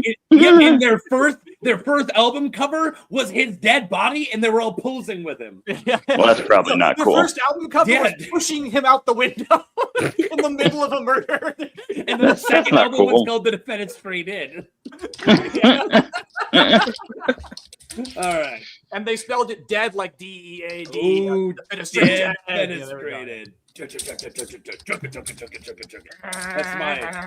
my impression of metal music. Yeah, I didn't. I thought that was a metal detector. I guarantee you, I didn't just not pay attention in high school and play the guitar. I promise that was not how I lived my life back then. I didn't pay attention, but I also didn't learn a thing. I also didn't get good at it. Oh, I learned a bunch of shit because I would like to read and do my own stuff. I just couldn't give a fuck about high school, and then I got arrested for crime. So like that. I mostly had a lot of time to play the guitar. This. Not the Moon Door. Which Rosby? Is it John Rosby? I think so, but he didn't get kicked out of the Moon Door. We're gonna get to it. I want to say John. All right. Well, Dorne had remained unconquered because this is Dorne. During the conquest, King Aegon I did not forget. And in 4 AC, he launched a new campaign against Dorne, one that would last for many years. During the First Dornish War, instead of remaining at Sunspear, Meera, along with the other Dornish lords, fled their castles, simply yielding them up. It did not take long for the Targaryen forces to reach Sunspear and find it completely empty and declare themselves the victors. Lord John Rosby, I did remember it. Nice. Mm-hmm. I didn't write it today, but yeah. Was installed as Castellan and Warden of the Sands. Lord Harlan Tyrell was put in charge of putting down any revolts. And so the Targaryens left Dorne and returned to King's Landing. Job well done, right? Wait, right? Mission accomplished. Mission accomplished. Cue the banner. And then Aegon went on to his aircraft carrier and said, "Mission accomplished." My job here is done. But he landed his dragon on the aircraft carrier, and the banner flew. Mission accomplished. But they had to turn the entire dragon carrier around so he could land into the wind and not have San Francisco in the background behind him. They wanted the whole ocean because it was more impressive. We're getting in. We're gonna keep going. Huh? All right. We were ignoring the kitty, but okay. Oh, I know. Oh yeah. Oh, would you like? Is there another cat? Yeah, there's another cat. Do you want to see if they see each other? Yeah. Hold up the. No, my cat doesn't react to other cats on screen. Oh, I could bring in my cat, but he's so fat I'd throw my back out. Not only because we're both out of shape. That's not me making fun of him. It's also ridiculous. I would throw how heavy is your cat, Taco? Dude, I don't know. Yeah, so my two boys are there. Like, well, I think one of them he's clocking in at over 16 now. He's just a huge fucking cat. But my old cat's he's like 14 or 15 pounds. So probably heavier than my son, but not heavier than my dad. Heavier than my son. My video frozen. No, you gotta hold the sun in one hand, the cat in the other, and like do a little balancing scale. I just wait him too. Before we move on, Thorfinn put a very important question in chat. I would actually like that this is put up on screen. Okay. There we go. This is for you, so go ahead and read it. So we're being asked, what would be yours and the gang's own Valyrian weapon? Doesn't need to be a sword. Oh man, I would be so much more inclined to answer it if it was super. I'm kidding. Can it be one that exists? Because I really like the Valyrian steel axe that the Celtigars have. Yeah. Sick. That's cool. I would take a sword. I'd take a sick ass fucking Zweihander or some shit. I just like big. I'm not very tall, but I like big swords. They're fun. Or I would take a 3-headed fucking flail. That would also be sick. And like Stagwell, but Valyrian. Yeah. Can I have Dark Sister? Because I kind of just want Dark Sister. There you go. Yeah, that's a good choice. Or like arrows that have like Valyrian steel arrowheads on them. I'd have to go and get them, but you know. That'd be pretty sick, right? I want like a Warhammer, but not Robert's style, like a real Warhammer style. Yeah. Valyrian steel Lucerne hammer. That would also be my second choice. I love that fucking Lucerne fucking hammer for punching through gaps in the armor. Those things are sick. I gotta look that up. Like the idea of an axe. Look up a Lucerne hammer. They're the coolest type of medieval hammer. I used to live on a street named Lucerne. Yeah, it's so cool. I've never gotten a hold of one, but it's top of my list of like if I get it. Oh yeah, that's a lot like the Warhammer that I wanted, except with the spike on top. They're fucking lit. They're super cool. I love those things. How did Thorne get to Vinland? That's what I'm curious about. So my own would be bye. Okay, bye, Rust. Oh, okay. He's off to get a Lucerne hammer. He's gone. He's left us. Yeah. So my own would be, I would like to have a Valyrian steel polearm, specifically the polearm of Lu Bu Might have hit the wrong button. Three Kingdoms. Oh, okay. A Feng Tian Huaji. Oh, can I get if I'm using inspiration? Can I do the crescent blade from Elder Scrolls? But Valyrian steel? Is everyone okay with that? Yeah, I'm looking at the Diedrich crescent so I can show you guys here. I want from Puss in Boots 2 Death Scythes. Those ones, like Valyrian steel. That'd be cool. Valyrian steel scythes would be sick. That'd be cool. Can I send images in our? Oh, you know what else would be dope? You know the Egyptian swords? Aren't they called a khopesh or something like that? Yes, khopesh. Valyrian steel khopesh would be fucking cool as hell. The fucking weird axe sword thing. Yeah, I feel like that'd be a lot like whatever the Dothraki carry. Yeah, no, that's kind of what Arcs are kind of loosely based on them. Yeah. That or a fucking Killage. Have you ever seen a Killage? It's like a scimitar with like a heavy fucking tip to it. Yeah. Or those like Transylvanian blades, like didn't like around them use those like the big curved ones with the weight on the end? I want to say they are from. What about a Valyrian steel gun? There's a bunch of cool swords that come out from between like in between the Ottoman Empire and Austria. There's like a whole bunch of cool swords that come about from like that crossover of guns. Are you trying to say that Valyrian steel guns is how he killed Arthur Dane? Is that what you're saying? Yeah, the Howland yes. was the Valyrian steel shotgun. No, he used a fishing net. The book is full of clues about this. Oh my god. However, have you Okay, so it's a Valyrian steel fishing net. Yeah, Valyrian steel fishing net. Maybe a Valyrian steel fishing net. There you go. It was definitely a fishing net, though. 100% fishing net. Oh no, it's just a meme on that. I know. I always poke back at that meme because that was my first theory, was that Howland Reed used a fishing net because it's there. No, that is entirely fair. However, the shotgun is funnier. Yeah, but with normal bullets. Normal bullets, but the shotgun was Valyrian steel. Very important. Exactly. Where did I save it? Oh my god. Never mind. Delete file. Trying all over. What are we doing? Something. Yeah. I decided to derail us. Well, yeah. Well, Thor, who lives in Vinland, which, by the way, isn't called Vinland anymore because other people, like, also live there. Valyrian steel gladius would be cool. Yeah. What's the other one that it's more of a Greek one and it's forward curving? It's like Falcata.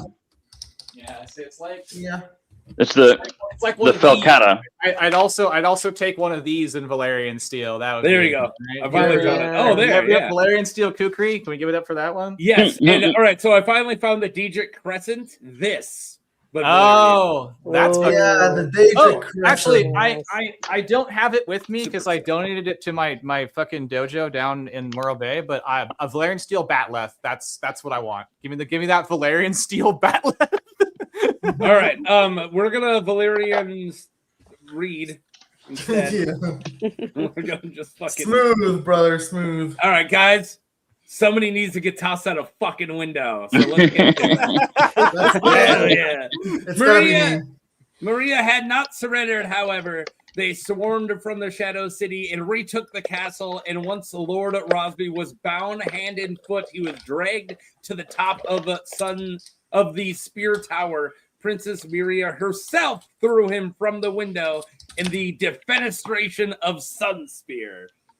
One of my favorite things ever to happen in the lore. That's all I got. Yeah, no. It is really one of the most fun episodes, and it's just like in the history of Dorne and the conquest. I think that's up there with, Harrenhal and the Last Storm. But it's really cool because it just shows that the Dornish don't fuck around. Pardon me. Yeah, the Dornish don't fuck around. Also, they tied him up first. Mm-hmm. Like, he was falling to his death, but they're like, just in case you can fly. They didn't want him squirming, They didn't want to make it difficult to push him out the window. What's your favorite defenestrations in the Song of Ice and Fire series? Well, definitely Bran, right? Oh, yeah, that's a good one. Yeah, that's a main one. That's a main one. So you got the defenestration. The question is, does the moon door count? Because is it only absolutely a window? Is it only windows or doors count? No, I think moon doors count. So let's go through. We got John Rosby, the defenestration of Sunspear, and then you have the defenestration of Winterfell. And then we have the defenestration of lots of people in Russia, the Putinistration, right? Guys.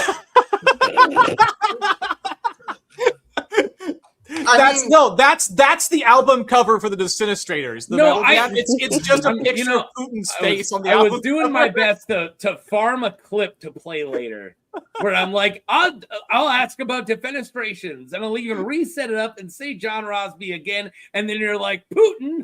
Putin. So I gotta play it. But remember, no politics. That's comedy. That's comedy. I did a video about Joseph and Hiram Smith getting defenestrated. Well, there you go. The founders of Mormonism. Yeah. Yeah, I know. Yeah. Can we talk about the best defenestrations of the Song of Ice and Fire lore? Yeah, so if we're counting the Moon Door, Lysa getting pushed up the Moon Door is legitimately one of my favorite scenes. Like, I did a whole chapter on that. No one ever watches my fucking chapter readings, but I read that whole chapter where she gets down the Moon Door. I love that fucking chapter. It's a good chapter. So, good fucking chapter. Liza Tully / Liza Aaron. The there was maybe Beesbury. Lyman Beesbury.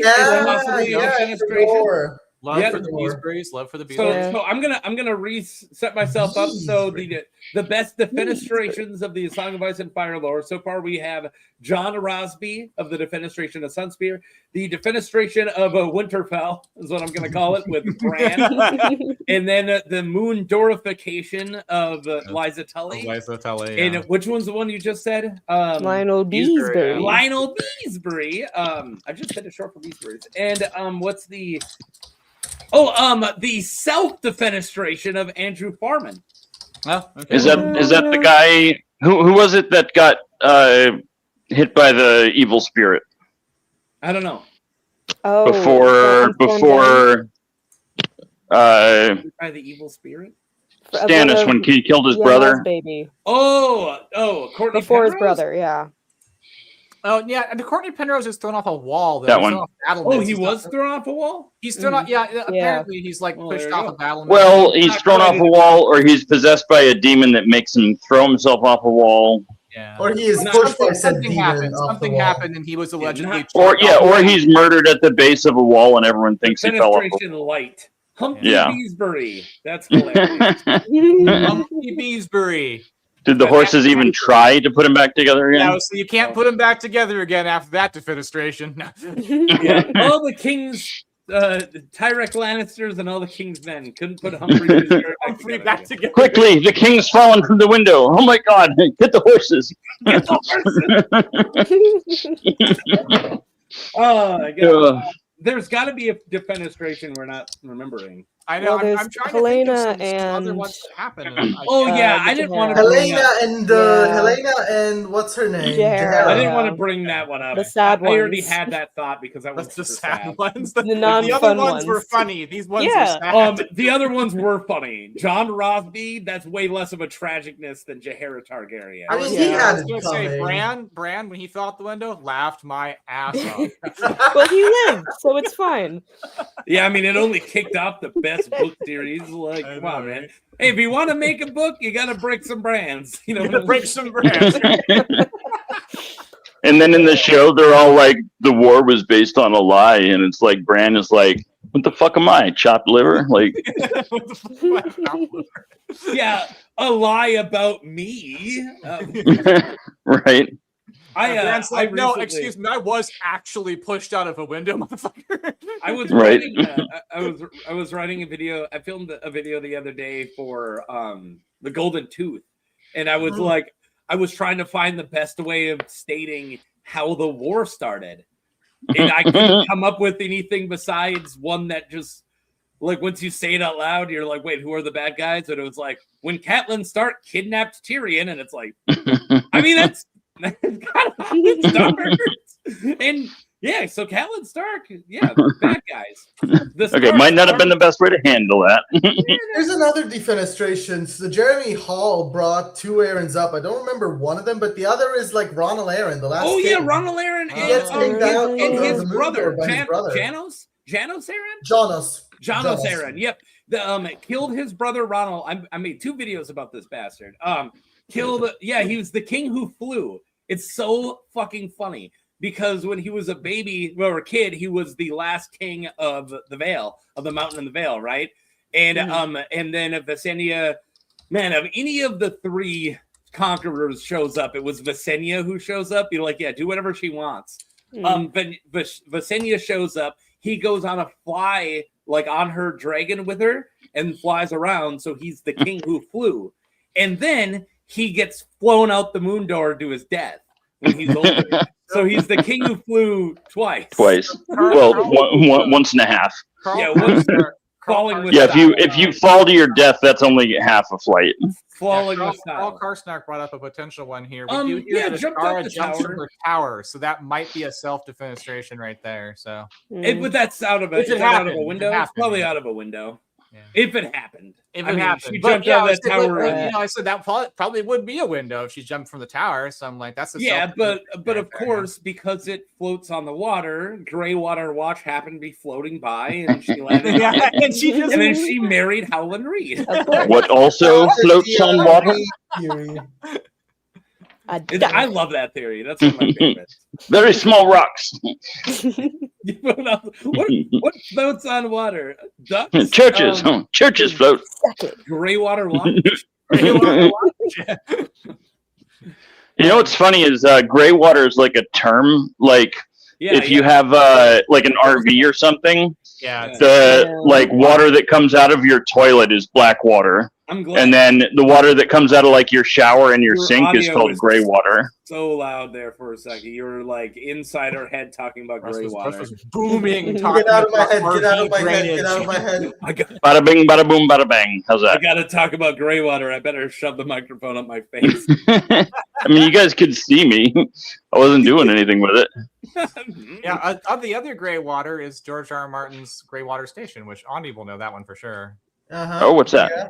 It's one of his short stories. It's I don't one really of his read short books. stories in his sci-fi thing. It's what he named Greywater Watch after. Which, like, again, to plug the George R. R. Martin short stories, if you haven't read his sci-fi universe shit, you got to read it. It's God, it's so good.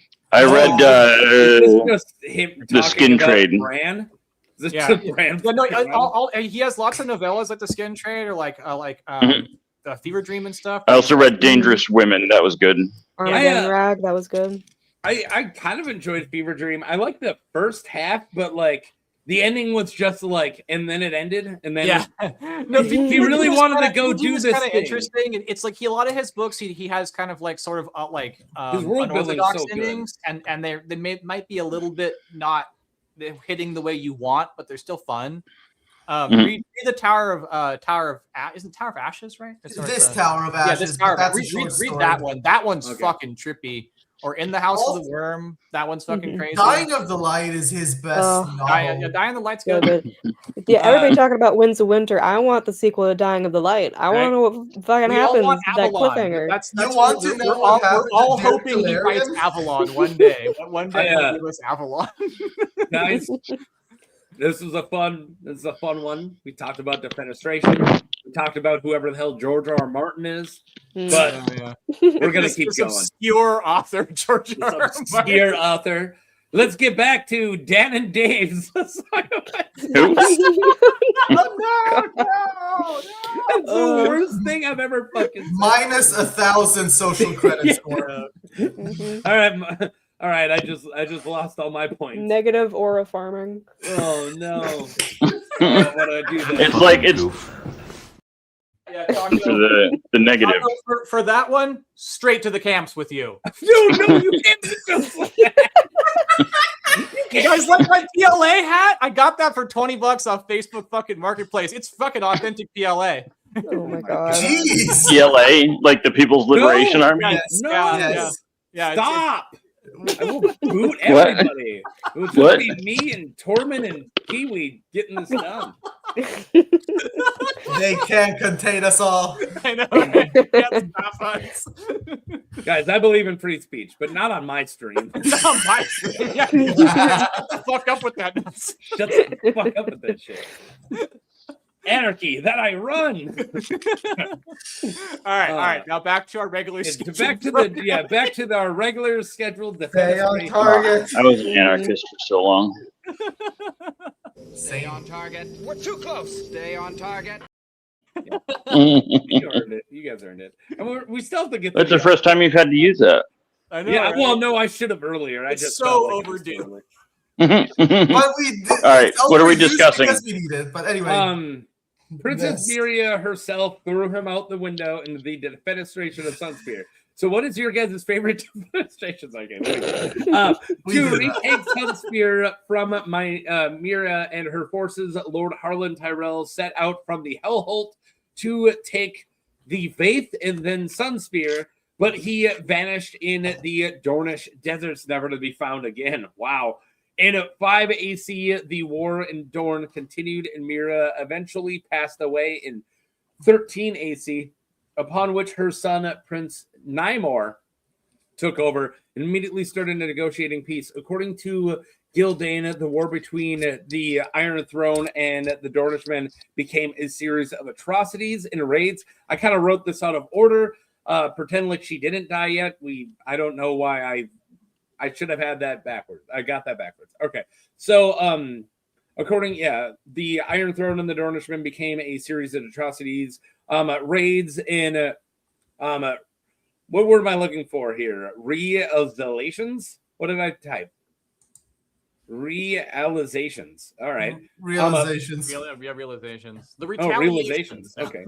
Yeah. Retaliations. Broken up by long periods of inactivity, a dozen short truces, and numerous murders and assassinations. At the castle of House Other, Mirax was shot. Meraxes was shot down from the sky with Rhaenys on her back when a bolt from the scorpion pierced the dragon's eye.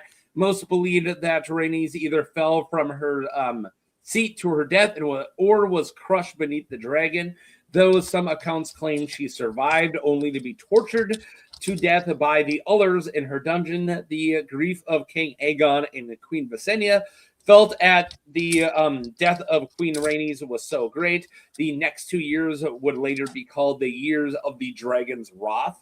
The Targaryens burned every Dornish stronghold thrice over, with the exception of Sunspear and its Shadow City.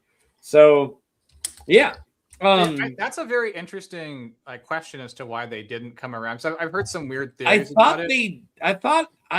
The answer was there. I guess I wasn't sure. I thought it was kind of up in the air as to whether or not they were holding her like hostage, and that's why the dragons never came in. We get to that. But I do want to say though, the ancient Rhoynish Sam system is like one of my favorite moments where they kill the dragon with that shit. That was cool.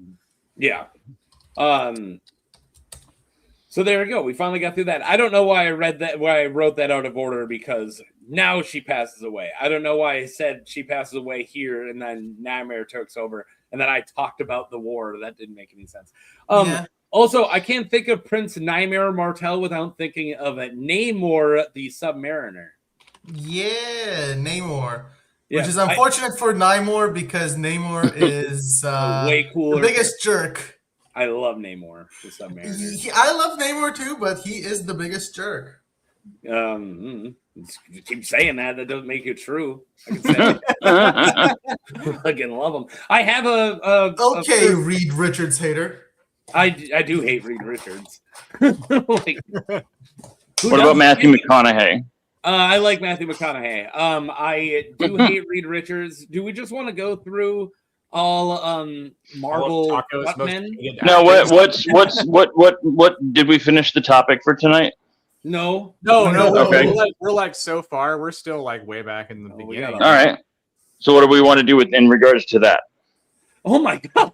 I was going to say I wanted to hear more of the explanation of the theories about whether or not she was actually alive and held hostage, and that's why they didn't burn down Sunspear. Well, then let's fucking get to that then, Dad. Okay. Let's do Prince it. Nymeria Martell. Jesus, everybody's getting me on target. In the 13 AC Namor, I get now, because when I bug you guys to get us on target, you guys buck, and now that you bug me to get on, I don't want to read it. Now we can read it. We can read it for you, Taco. No, you guys never want to. I'm used to ask. I don't even ask anymore. We can read it for you, Taco. It's not a problem. I got this. All right. No, I think eventually I will learn how to read. That was my goal. I see. You guys, this is part of Taco's literacy practice. Dude, that's less than you would think. In 13 AC, Prince Namor the Submariner's mother, Princess Meria the Submariner Martell, died, and Namor inherited the rule of Dorne and Atlantis. Atlantis. Already old and failing, Namor wanted peace. He sent a delegation led by his daughter and heir, Princess Meria Martell, to King's Landing to negotiate peace with King Aegon, a peace between the two kingdoms, two equals, not a peace between a vassal and an overlord. It is said that King Aegon was about to refuse when Daria? Is it Daria? Daria? Daria? You guys like Daria? That might just be because of the cartoon, though. Daria might be correct, though. What's the name of? Let's meet halfway. Let's call it Daria, right? Yeah, I was just gonna say let's go with Daria because when of Daria my love showed for... up in her like green jacket was like here's a letter from the Prince of Dorne. They went back. I'm more of a Beavis and Butthead era Daria version. I like that era of Daria just because I love Beavis and Butthead. And when we talk about best cartoons of all time, I always leave that in. I don't care. It's one of my favorites. I love Beavis and Butthead. So yeah, I wish she had dialogue because I would read it like Daria. Just if anyone can do a good Daria impression, that'd be the perfect time for it right there. That's so good. Where was I? Daria handed him the letter. I don't care. I'm doing it that way now. King Aegon read the letter on the Iron Throne, allegedly clenching the bladed seat so hard that his hands started to bleed. Once finished, he burned the letter and flew to Dragonstone on Balerion without a word. When he returned the next morning, he agreed to the peace and signed the treaty. And before random internet guy asks, we're getting to it right now. Yeah, I was waiting. I'm waiting for you to drop it on us. Jesus fucking Christ. You know, I was also saying hi to Michael because the mayor of Cowboy Town has arrived. Oh, what's up? Where's he at? Oh, he's right in here. The chat. He's here in the chat. Hola. Oh, well, he can come hang out if he wants. But yeah, we're all right. Is he passing legislation in Cowboy Town? Yeah, well, you know, I don't want to get in between a mayor, politician, and his vote, in his a politician and his guys who are bribing the politicians. It is unknown to what the content was in the letter, but many have speculated. Some claim that it was a simple plea that touched Aegon's heart. Yeah, no. Others insist it was a list of all those lords and noble knights who had lost their lives during the war. I still I don't know. I still don't buy that. Some believe it was. Some believe it said that Queen Rhaenys Targaryen had survived a fall at Hellholt, but was being kept alive in extreme torment, and the Dornish promised to end her suffering if Aegon agreed to end the war. That is the darkest timeline. Others suspect the letter stated that Namor was willing to spend all of Dorne's gold to hire a faceless man of Bravos to assassinate Aegon's young son and heir, Prince Aenys. That is not the darkest timeline. That probably would have been better for if Aegon did not sign the peace. The answer to these questions and more is unknown, but the peace that Namor and Aegon agreed on in 13 AC would last throughout Aegon's entire reign. So, yeah, we made it. So that's kind of what I was wondering. I understood it to be ambiguous. We didn't know what the letter said. I wasn't sure if there was ever some answer to that. There was never an actual answer given. Yeah. I feel like Rhaenys herself wrote it. Honestly, they've been getting the job done. You think it was Rhaenys' words? I feel like it was her own words. I feel like if they just said oh, she's alive and you gotta do what we say, or we'll kill her, or we'll do her search or whatever. I feel like if you saw her own words, it would be more convincing.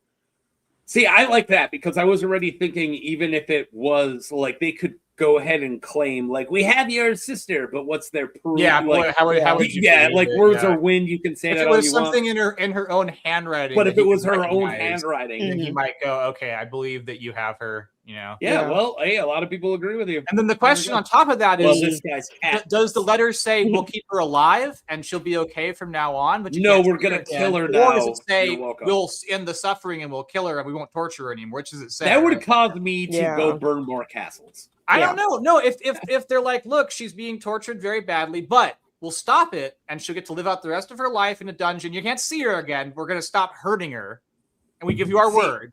like, I might stop the war. But you might have heard.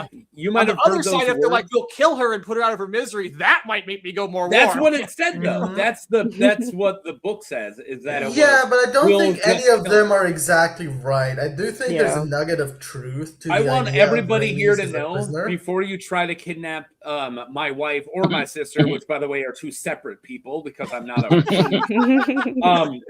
if you you're try not to Woody kidnap Allen. either of them and then like 5 years later you're like, by the way, I've been torturing them, that wouldn't get me to be like, hey, we cool.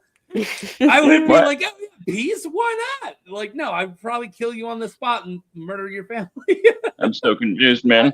Taco would go burn down Sunspear immediately. Yeah, and the Shadow City. Bitch. Yeah, one thing I've never understood, this came up the other day when they're like lining people up for like execution, right? Like in front of a pit or something. And like everybody's complying, right? Like the whole group in front of you just got shot. You know that that's what's coming next. Yet most of them seem surprised when it happens. But it's like, if I were in that situation, like that's the last thing most people experience, like before that type of death, is surprise. They always believe they can like talk their way out of it or something up until the last moment. But the darkest thing I know, I've ever. Russ just always like, but the thing is, in terms of violence, like if I were in that situation, like I don't know, I'm sorry, but like I'm gonna see how much of the guard's face I can bite off before they get me. You know what I mean? Like why would I just stand there and do nothing? When it comes to devil's advocate, out with a beer in his mouth. He's like, when it comes to being a devil's advocate, playing the role of the executor in a killing field was never something I wanted to fucking do. But here, I guess I'm now put in that fucking situation. I'll tell you why you just sit there so I can just thump you in the back of the head, because you getting thumped in the back of the head and you falling in the mass grave is a way better than what happens if you stand up or talk. If you you're gonna be tortured to death. Can Also, we move on? Because this is the darkest fucking thing we've ever done. I think the shock of it is sometimes a little bit overwhelming. Like people do kind of forget like how intense situations like that are, and of course, can paralyze you. And I was going to say to Kiwi, like if that's your letter theory, I really like that. If that's not already a video, that should be a video, even or a short or something, because that's very. What is it? That the letter was in her own writing, like it was something actually. I like that a lot. Yeah, thank you. Yeah, that makes it make a lot more like sense in terms of why he would accept it. It just makes more sense. I was thinking of making a video that was a compilation. I don't want to give it all away too much because I'm not making it anytime soon, and I don't want somebody to steal this idea because I really like it. But it was some sort of a compilation. I can tell Kiwi more details later. Of different people's theories, and one of yours, definitely two of yours, already made it into that like my idea that because I was watching when you said you were going to be on here. I watched your first video like when it came out a while ago, and then so I rewatched that, commented on it, and then rewatched like all of your other stuff, and I have to say, Robb Stark is in Stoneheart is one of my favorite theories. Yeah, I really like that one. Yeah, it's really good. It's really good because it explains the eye ripping out and Anyways, I just had to give her that shout out. Thanks. Yeah, I mean, when I like reread through the books a while ago, and like they talked about thistles clawing at the eyes. It's like that's such a specific injury to do to yourself, and it just immediately reminded me of that moment. That is a very cool crossover. If that is very cool. Well, there is literally a warg dying at that exact moment. Yeah, she's tearing her eyes out. Like that's a very neat parallel. It's pretty close there. If you read a lot of really not good quality Reddit theories all the time for your YouTube channel like I do, when there's actual proof or at least strong thematic connection, I'm like, oh, there's actually something. Yeah, it's a very fun theme parallel for sure. Like the scenes pair up pretty well. Really, get whatever you're getting. Get at it. Hi, kitty cat. Kitty. All right. His name's Dickie. Oh, hi, Dickie. All right, let's get into what I always like to say. Let's get into, but when it's a female character, I have to not say it. Or a male character for that. I would say what? You can't get into a male character? Come on, Taco. Come over here and show me how. Please. All right. Should I stop flipping with random? Never. All right. Princess Meria Martell. Let's talk about. There we go. Princess Meria was the granddaughter of the Yellow Toad of Dorne upon the Toad's death in 13. So I'm going to talk about the scene again, but from her point of view a little more. The First Dornish War had been ongoing since 4 AC. Namor, the Submariner, wanted peace, and he sent Daria, there we go. Daria at the head of the delegation at Two Kings Landing with the skull of the dead dragon Meraxes as a peace offer. At court, she was bad. The court took this badly, including Queen Visenya Targaryen and Lord Orys Baratheon. Lord Oakheart suggested that Daria should be sent to the, quote, the meanest of the brothels to service any man who would have her. All right, for a little bit of context, the Oakhearts had it really bad in the First Dornish War. I just want to remind everybody, this guy was being a massive dick, but he did have the Oakhearts kind of got some really horrible war crimes done to him during the First Dornish War. That doesn't make threatening war crimes. Remember Fontaine. It doesn't make what he did okay. I'm not trying to justify it. I'm just trying to explain it. Remember Fontaine. Yes, exactly. This post was made by true Oakheart patriots. Oh my God. True Catherine patriots. You know, as far as weddings go in Westeros, not the worst. Yeah. No, that one's actually the worst. That one's probably the worst. That's worse than the Red Wedding. But all right, let's keep on cruising. She gave Aegon the letter, and then he left for Dragonstone, and he did all that thing. All right, cool. So at some point in it, the following decade, Prince Nymeria passed away, and Daria, let's go with this time, succeeded him as the Princess of Dorne. And at 23 AC, King Aegon and his eldest son, Prince Aenys, flew to Sunspear on their dragons. And Balerion and Quicksilver attended not and. I like that I just said and the dragons attended the feast, which is really funny. But no, on the dragons to attend the Feast of Friendship. Does anyone want to do a dance for the Feast of Friendship? Yeah, I like the idea of the dragons attending the Feast of Friendship. Like they're all just friends now, and the dragons are just at the table, and everyone's. That was a great verbal typo. No, the dragons are on the dance floor doing the robot moves. The dragons on the dance floor. It's the ending scene of Shrek, and the dragons just bopping along. Yep.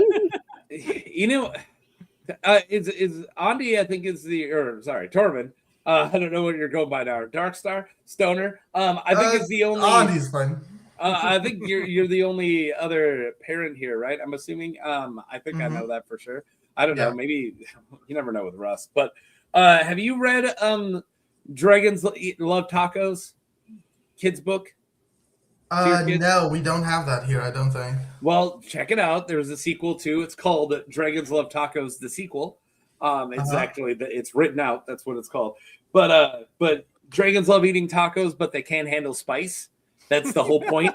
So they're at a taco party where everyone's just eating a bunch of tacos, and it's a bunch of dragons just eating tacos. And then there is the mild salsa, and then it says the tiny little fine print that says now made with very spicy jalapenos.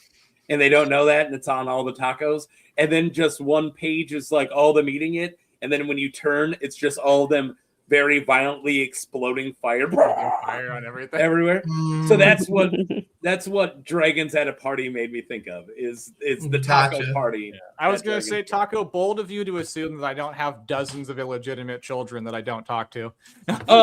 Bold, but no, that's I'm gonna see if I can find it. Dragons love tacos. Now I'm curious. Well, let me get it, man. Well, I was just looking it up for myself. I was like, well, I can't find the taco. Oh wait, that's one of the. It's just how the guy animates the dragons exploding a fire is really funny. My God, there's a live action musical of it. No way. I kid you not. No It's here way. on Google. They got pictures of actors dressed like dragons making tacos. What a time to be alive. What a time to be alive. What a time to be alive. I found it though.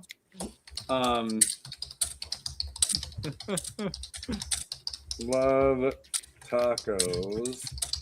.jpg. All files. We're getting there, guys. All right, then I go over here, click this, type this. Oh, I went to the wrong thing. Okay. So yeah, here we go. This is just the dragons after they eat the tacos. Wow. Too late. I just love how that's illustrated. That just looks like complete mayhem. Yeah, that's what I'm thinking of. Like, you know, you're at a dragon taco party, and then all of a sudden, it does look like they're all vomiting fire profusely. I also love the sideways. There was a sideways, no nonsense Rust face in the corner. Also, somehow less destructive than the Red Wedding. Yeah. This is the second most messed up wedding. Which one are you? I'm the red one laying on the ground. Oh, bring that back. I gotta see that now. You're that one? Yeah. I'm the giant blue one who's puking into the sky. That's me.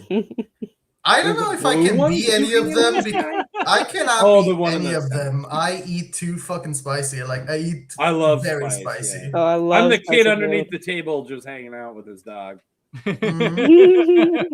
No, taco is the taco on fire in the lower right hand corner. Yes, there you go. We know which one I am. I'm one of the tacos. I do, whenever that guy gets back to making sigils for Song of Ice and Fire YouTube channels, a taco on fire would be a pretty decent one. Taco on fire. A flaming taco on a field of red. Well, yeah. Well, I want a field of black because I think the I should sigils on black are always the I should message coolest. Yggdrasil and ask Yggdrasil if he has plans to make any new sigils. Kiwi, did you how long have you been doing the Ice and Fire videos? Like only a few months, like October, I think. Yeah, because there's got to be a batch of enough tubers that need him, because he's like done them in batches before, where he makes he's like an artist who's in the fandom, and he makes like a bunch of sigils for people and stuff. And so Cool. I think flaming. We were talking about the need to get Taco a sigil, so he's got some kind of fun sigil. Nice. Yeah, we've been talking about it for a while. We've been trying. Next time I make a video or I do something and I talk to you, Draws, I'll ask him. I'll go like, hey, when are you gonna do sigils again? We need some more sigils. Yeah, we gotta shut Taco up, man. He keeps saying he's left out. No, it's fun. It's cool. I say they're really fun. He makes like really cool sigils. So he makes them for everybody. So all right, let's finish off Daria here.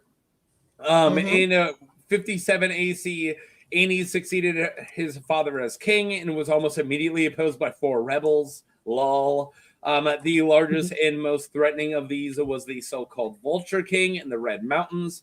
Princess Meria publicly issued denouncements against the Vulture King from Sunspear, but many believed that she supported him in secret. I don't know what that guy's doing. Are you gonna stop him? I got a question. There's multiple Vulture Kings, right? Because don't Duncan or Duncan Arlen go to roust out a Vulture King? Yes. Random. What you need to do right now is go onto YouTube and go to shorts and type in every Vulture King and then watch my shorts. Watch all the Vulture Kings. No, I was thinking that. I thought there was more than one, but I wasn't sure. I was like, this is the original. I don't want to discourage Rando as being my friend, because I like that I'm friends with Rando. I'm friends with a lot of these people, and I don't want to discourage that. But I also love it when the few times where you ask me lore questions, and in the back of my head I'm just like, go watch my video, man. Like give me a view. If only I had more time to watch a Song of Ice and Fire videos. I used to watch them like all the time, and then now I just barely have any time for watching videos. Is that so I'm like, is that the issue? I'm even neglecting all of the reading I'm supposed to be fucking doing. So Yes, this would have been the first Vulture King. Although I did watch the Beesbury one today. I was on the cam this morning and I was flipping through the tube. I got the Beesbury one. 5 identical. Here, no, let me show it. It's so funny. No, that's why I left my comment. I was like, okay, we're racking up these identical B comments. I love this. Yeah, everybody shut up because it's so funny. Let's go to courses. What courses? Posts. There you go. Courses. Yeah, you should start doing lore courses, Taco. That's what I'm kind of doing already. It's already kind of what Combine all your shorts together and then upload them as courses so people can just watch them all. No one will notice. College level education on lore. Oh my god, there's one I didn't even see by somebody else 11 hours ago. Wow, too many. And yeah, yours is wrong because you had one less bee than everybody else. I know, it's because he has 3 hives in the shield. I was like, yeah, no, lore accurate comment. Yeah, yep. Share screen. Let's get to this. Beesbury is my Blackwood's cloak, right? Like everyone loves Blackwood's cloak. I love Beesbury. I think that dude's so cool. So this was the first guy, and it was Aegor Bittersteel. And I know this is a screen for ants. I'm sorry, but he commented 4 bees, and then everybody after him all commented except me. I have 3 bees. You're the one dude with 3, but Mikey did 1. So if you hang out with Mikey, you'll have 4 bees. Yeah, there we go. So combined, we equal 4 bees. There was that like a couple hours where the only comments I had were these, and I think we should rate Taco's videos in bees now. So like, you give him like 4 bees. You know, if you really love a Taco video, leave 4 bees on it. I feel like Colitis owns like saying Beesbury in a funny way that I like can't own it. Someone left that as a comment on my Beesbury video. They were like, Beesbury. No, somebody did for me too. Taco, how about you refresh that thing for just a sec, please? Oh my god, you piece of garbage. you giant piece of garbage. Yeah, if you're in the chat right now, go find that video and drop us some bees, please. I'm not going to. I'll do you one better. I'll do you one better, chat. No. Here you go. Go comment. Yeah. Frolic, my friends. Where is it? I don't see it. Oh, you're not Lawrence. Mikey. Oh, there you are. 3. Like that's more accurate. You know what? No. How's this? There. Oh no! This is a feud. That's so funny. Yeah, Ani, did you leave the link to the video in the chat? Yeah, I did. It didn't show up for some reason. It doesn't always take. You probably need the admin powers for that to take. Hang on. What are so, Kiwi, if you're wondering why we're not talking about Princes of Dorne, this is usually what happens. Yeah. This is what I specifically asked. I was like, "Have you watched one of these so you know what you're getting into?" And she's like, "Yeah." And I'm like, "All right." She goes, "No, the last one, which was like one of our most off the rails one. Like I was in a mood. Like a month ago, I was just like, man, I was letting I was saying some off the wall. The taco streams are like we lure you in with the like it's gonna be about something, and it's fucking not. It's just about us fucking around. And 2 hours later, you know what I really love about The Wire? We're watching The Wire because my girlfriend hasn't seen The Wire yet, so we're on season 2 right now. We're hanging out with Spirikos and the Greek and shit. So season 2, huh? 3.5 inches of hard blue steel. We just saw that one last night. Oh my god. I almost I was playing a Pokemon Nuzlocke, and I got who was it first? A Rhydon. It was a randomizer. And I caught a Rhydon, and I named him Rock Hard. And then I caught an Aegoron, and I named him Blue Steel. And I almost it was like the next day, and I almost sent it to you guys. Oh my god. Everybody likes Pokemon / penis jokes. That's some good stuff there. Yes, Mon jokes. Kiwi will never come back. Well, I just assume that I don't like dick jokes. I don't know. Nice work, Bone Daddy. Yeah, we're assuming you like good quality dick jokes. Yeah, no, we're not around here. The worst kind of dick jokes is the dad dick jokes. It's like dad jokes that are dick jokes. Someone around here will be like Dick Crab, and we're all like, crabs and dicks, bro. No, you're not allowed to say shit about Nimble Dick Crab. You fought me so hard when we were doing a character thing, and I tried to put Nimble Dick as an S tier, and you fought me. Wasn't it you who fought me uber hard? You're like, no, he's not S tier, Nimble Dick. I'm like, yeah, fuck off. And that's another thing where people think that that one person owns Nimble Dick. Like we're talking about Beesbury of like somebody in the fandom. It's freaking David Lightbringer like makes Nimble Dick jokes. So whenever I talk about Taco, you own Nimble. Like I'm sorry. No, he does. Taco He does. Taco is the Nimble Dick of the fandom. I try. Yeah, no. I would like to own Nimble Dick. There's no question here.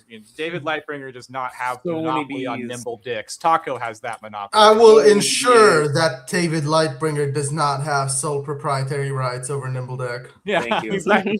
Get him. We are officially crowning Taco the Nimble Dick of the I mean, if I had to be known for one thing, like how Glidus has like multiple things because he's got Glidus is memeable. Yeah, he's memeable as hell because he also has everything's a horse memes. But yeah, definitely The Wire is the top three. Right up there with Sopranos and Avatar: Last Airbender. But oh no, what was I saying? Yeah, like I would like to own Nimble Dick and also Clayton Suggs as a Targaryen. It's my other claim to fame. Gotcha. Taco's got Dick and Suggsgarian. That's his. Yeah, Suggsgarian. I never thought of that. I always like. I went with the Mad Suggs because he's the Mad Suggs. Yeah, the Mad Suggs. Yeah. All right. I gotta make a cup of tea really quick. I'll be back in just. Cool. I'll read one. There we go. How about I just do my job, and you can take a break because we're getting into early Targaryen rule. And early is spelled wrong. Everybody, Airy Targaryen rule. That's what I went with there. Oh my god. Okay. So there was an unidentified Prince of Dorne ruling in 49 AC. Andy, do you have anything you want to say about him? We know exactly nothing about him, but I guess he's cool. This is all we got, dude. There's literally nothing else. Another unnamed. So Prince of Dorne ruling at the time of the Third Dornish War in 61 AC. That's it. He might be the same prince as the 49, but we don't know. We don't know. We don't know. 61 AC, Knights of the Seven Kingdoms march into the Red Mountains to eliminate a Vulture King.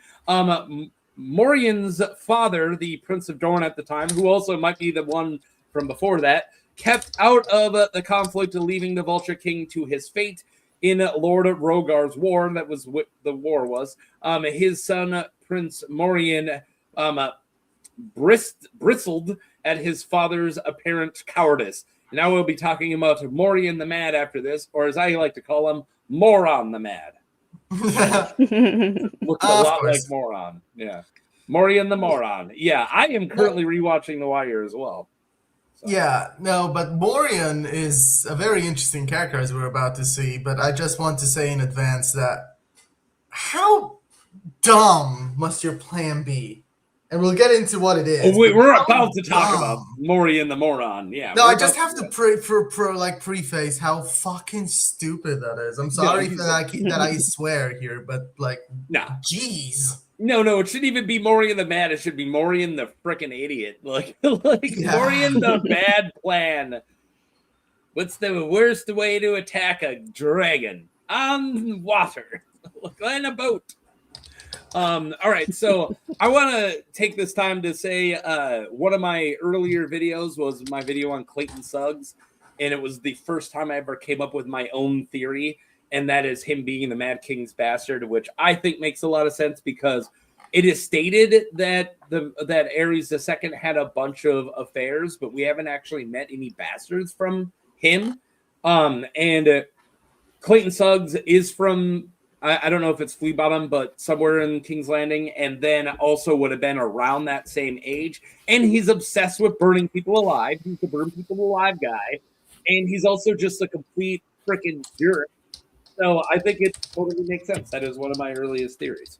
Not as good as Stoneheart has Rob Stark Insider, but you know, let's go with the Mad Suggs is mine. That's why I don't. That's why when I decided to make a song about some fire content, I didn't make theories. I knew my place. So, all right, let's get into Morian the Moron. Prince Meria Martell, called Morian the Mad, was the ruling prince of Dorne at the head of House Martell during the reign of King Jaehaerys I Targaryen. When his elderly father died, Morian succeeded him as Prince of Dorne and Lord of Sunspear. He was still angered by his father's inaction during. He was angered at his father's inaction during Lord of Rogar's war and a wish to wash the slight away with an invasion of the Stormlands, assembling his host at Ghost Hill and the Tor. Morian loaded his Dornishmen onto hired ships. He intended to land his armies on Cape Wrath, hoping to take the Stormlands and King Jaehaerys unaware. However, it took the Prince of Dorne nearly a year to load his hosts aboard the ships, and by that time, spies and friends of the Iron Throne among Morian's court and bannermen had informed the king of the prince's plans. Well, Lord of Borman Baratheon awaited the Dornishmen on the shores of Cape Wrath. King Jaehaerys and his sons took their dragons to burn the Prince of Dorne's fleet. Not a single Dornishman made it on shore alive, nor did the Iron Throne lose a single man. Morian died during this attempted invasion called the Fourth Dornish War in 83 AC. He was succeeded by Meria Martell. Boom, I did it all. Nice. No, but seriously though, like, how do you take a year to assemble that? Yeah, like, what was he doing? Like, William the Bastard, as I prefer to call him, didn't take that long. The only reason why he took like a month to set sail was because he was having problem with winds, and that was a month, not a year. Yeah. You really just gotta drop like William the Conqueror just catching strays today. He was French. I'm Austrian. It's the ancient enemy. Is that the ancient enemy? Yes, it's the fun historical fact. Austria and France regard each other as the ancient enemy because of the fucking sorry again for swearing. For the endless amounts of wars between the Habsburgs and the French in the 17th century. Yeah. I mean, yeah, but isn't that true about like everybody in Yeah, but it was France and Austria who were like the big honchos on the continent. You guys are always fighting and hurting each other over there in Europe. Welcome especially to Europe. Back then. Welcome to Europe. Welcome to Europe. We will invade you. No, we'll not invade you. We'll invade each other. We don't care about. Well, that's yeah. Good point. Welcome to Europe. We will invade ourselves. There, is that better? All right. Moria Nymeria Martell is very easy. Or Mara, as in the goddess Mara from Elder Scrolls, another yes. Mara became the ruling princess of Dorne in 83 AC after the Prince of Morian the Moron Mad Martell. That's 4 alliterations and the Fourth Dornish War. So there you go. There's a lot there. A lot to unpack. Rust, how are you doing? Good. All right. Talking to me? Yeah, it was. That's what I Yeah, we're talking to you. I don't see anyone Well, else here. my microphone was on mute, and I don't think I put it there. I didn't do it. I muted Andy earlier, but that was just because I think he was clicking again. And I was typing. I'm interacting with chat. I know, and I'm cool with it. It's just like it's hard for me when I'm like trying to read if like there's clicking too. So I noticed. No, I'm I didn't gonna think try you to would. keep it down. I didn't think you would mind if I muted you because you were going to say anything. No, I did not. I don't know if I needed to go into the private stream and call you a bunch of obscenities, but that also happened. Hey, Private first chat. rule of the private chat: we don't talk about the private chat, man. Is that why you keep putting nasty pics in there, dude? Like I'm telling everybody. Here, let's get Rhino back. There we go. Yeah, I'm back. How's it going? Sorry. Oh my God, everyone's all mixed up. I was in need of some fucking Earl Grey. I need some Earl Grey. Wow, you party hard. Yeah, I know, right? Can't drink. I don't fucking smoke weed anymore, and I haven't done drugs in like 10 years. Yeah, I'm a hardcore partier at this point, right? I mean, I also don't do any of that, but it's not because I don't want to. I just right. See, I can't, like, I honestly would drink like casually still, like but when I stopped being an alcoholic, I started to learn to appreciate like having a beer with like a steak or something, and then I have alcohol intolerance, which runs in my family. So by the time I was in my mid-20s, I just literally can't drink without puking profusely for days. Yeah, I just became a when I'm like blackout drunk. You know how like your real self comes out, and my real self is just a complete piece of fucking shit, and he needs to stay. All of my years of therapy need to push that guy back there. No, anytime you get shit-faced drunk, that's not necessarily your real self, but that's your drunk self. Yeah, well, my drunk people are like, well, that's who you are as a person. Well, it's your inhibitions being lowered. Yeah, and my inhibition. And a lot of times your inhibitions are telling you not to do things that you know are wrong. So it's your worst self, and you're probably your even worser self is when you're eating a bunch of fucking cough medicine to trip balls on that shit, right? I love doing that. I did that. Robo tripping. Yeah, robo tripping is a good time, man. Don't hate on it. No, it's a bad time. It's like evil LSD, and I'm the person who took so much LSD, I thought I was gonna lose my fucking mind. So like, yeah, nah, robo tripping's not a bad time, man. I did a cortisone and common cold. Yeah, triple C's, man. Yeah, triple C's. Yeah, triple C's. I did that shit in high school. That was fun. I remember just seeing geese. When I was tripping on LSD, I remember just seeing geese all around me.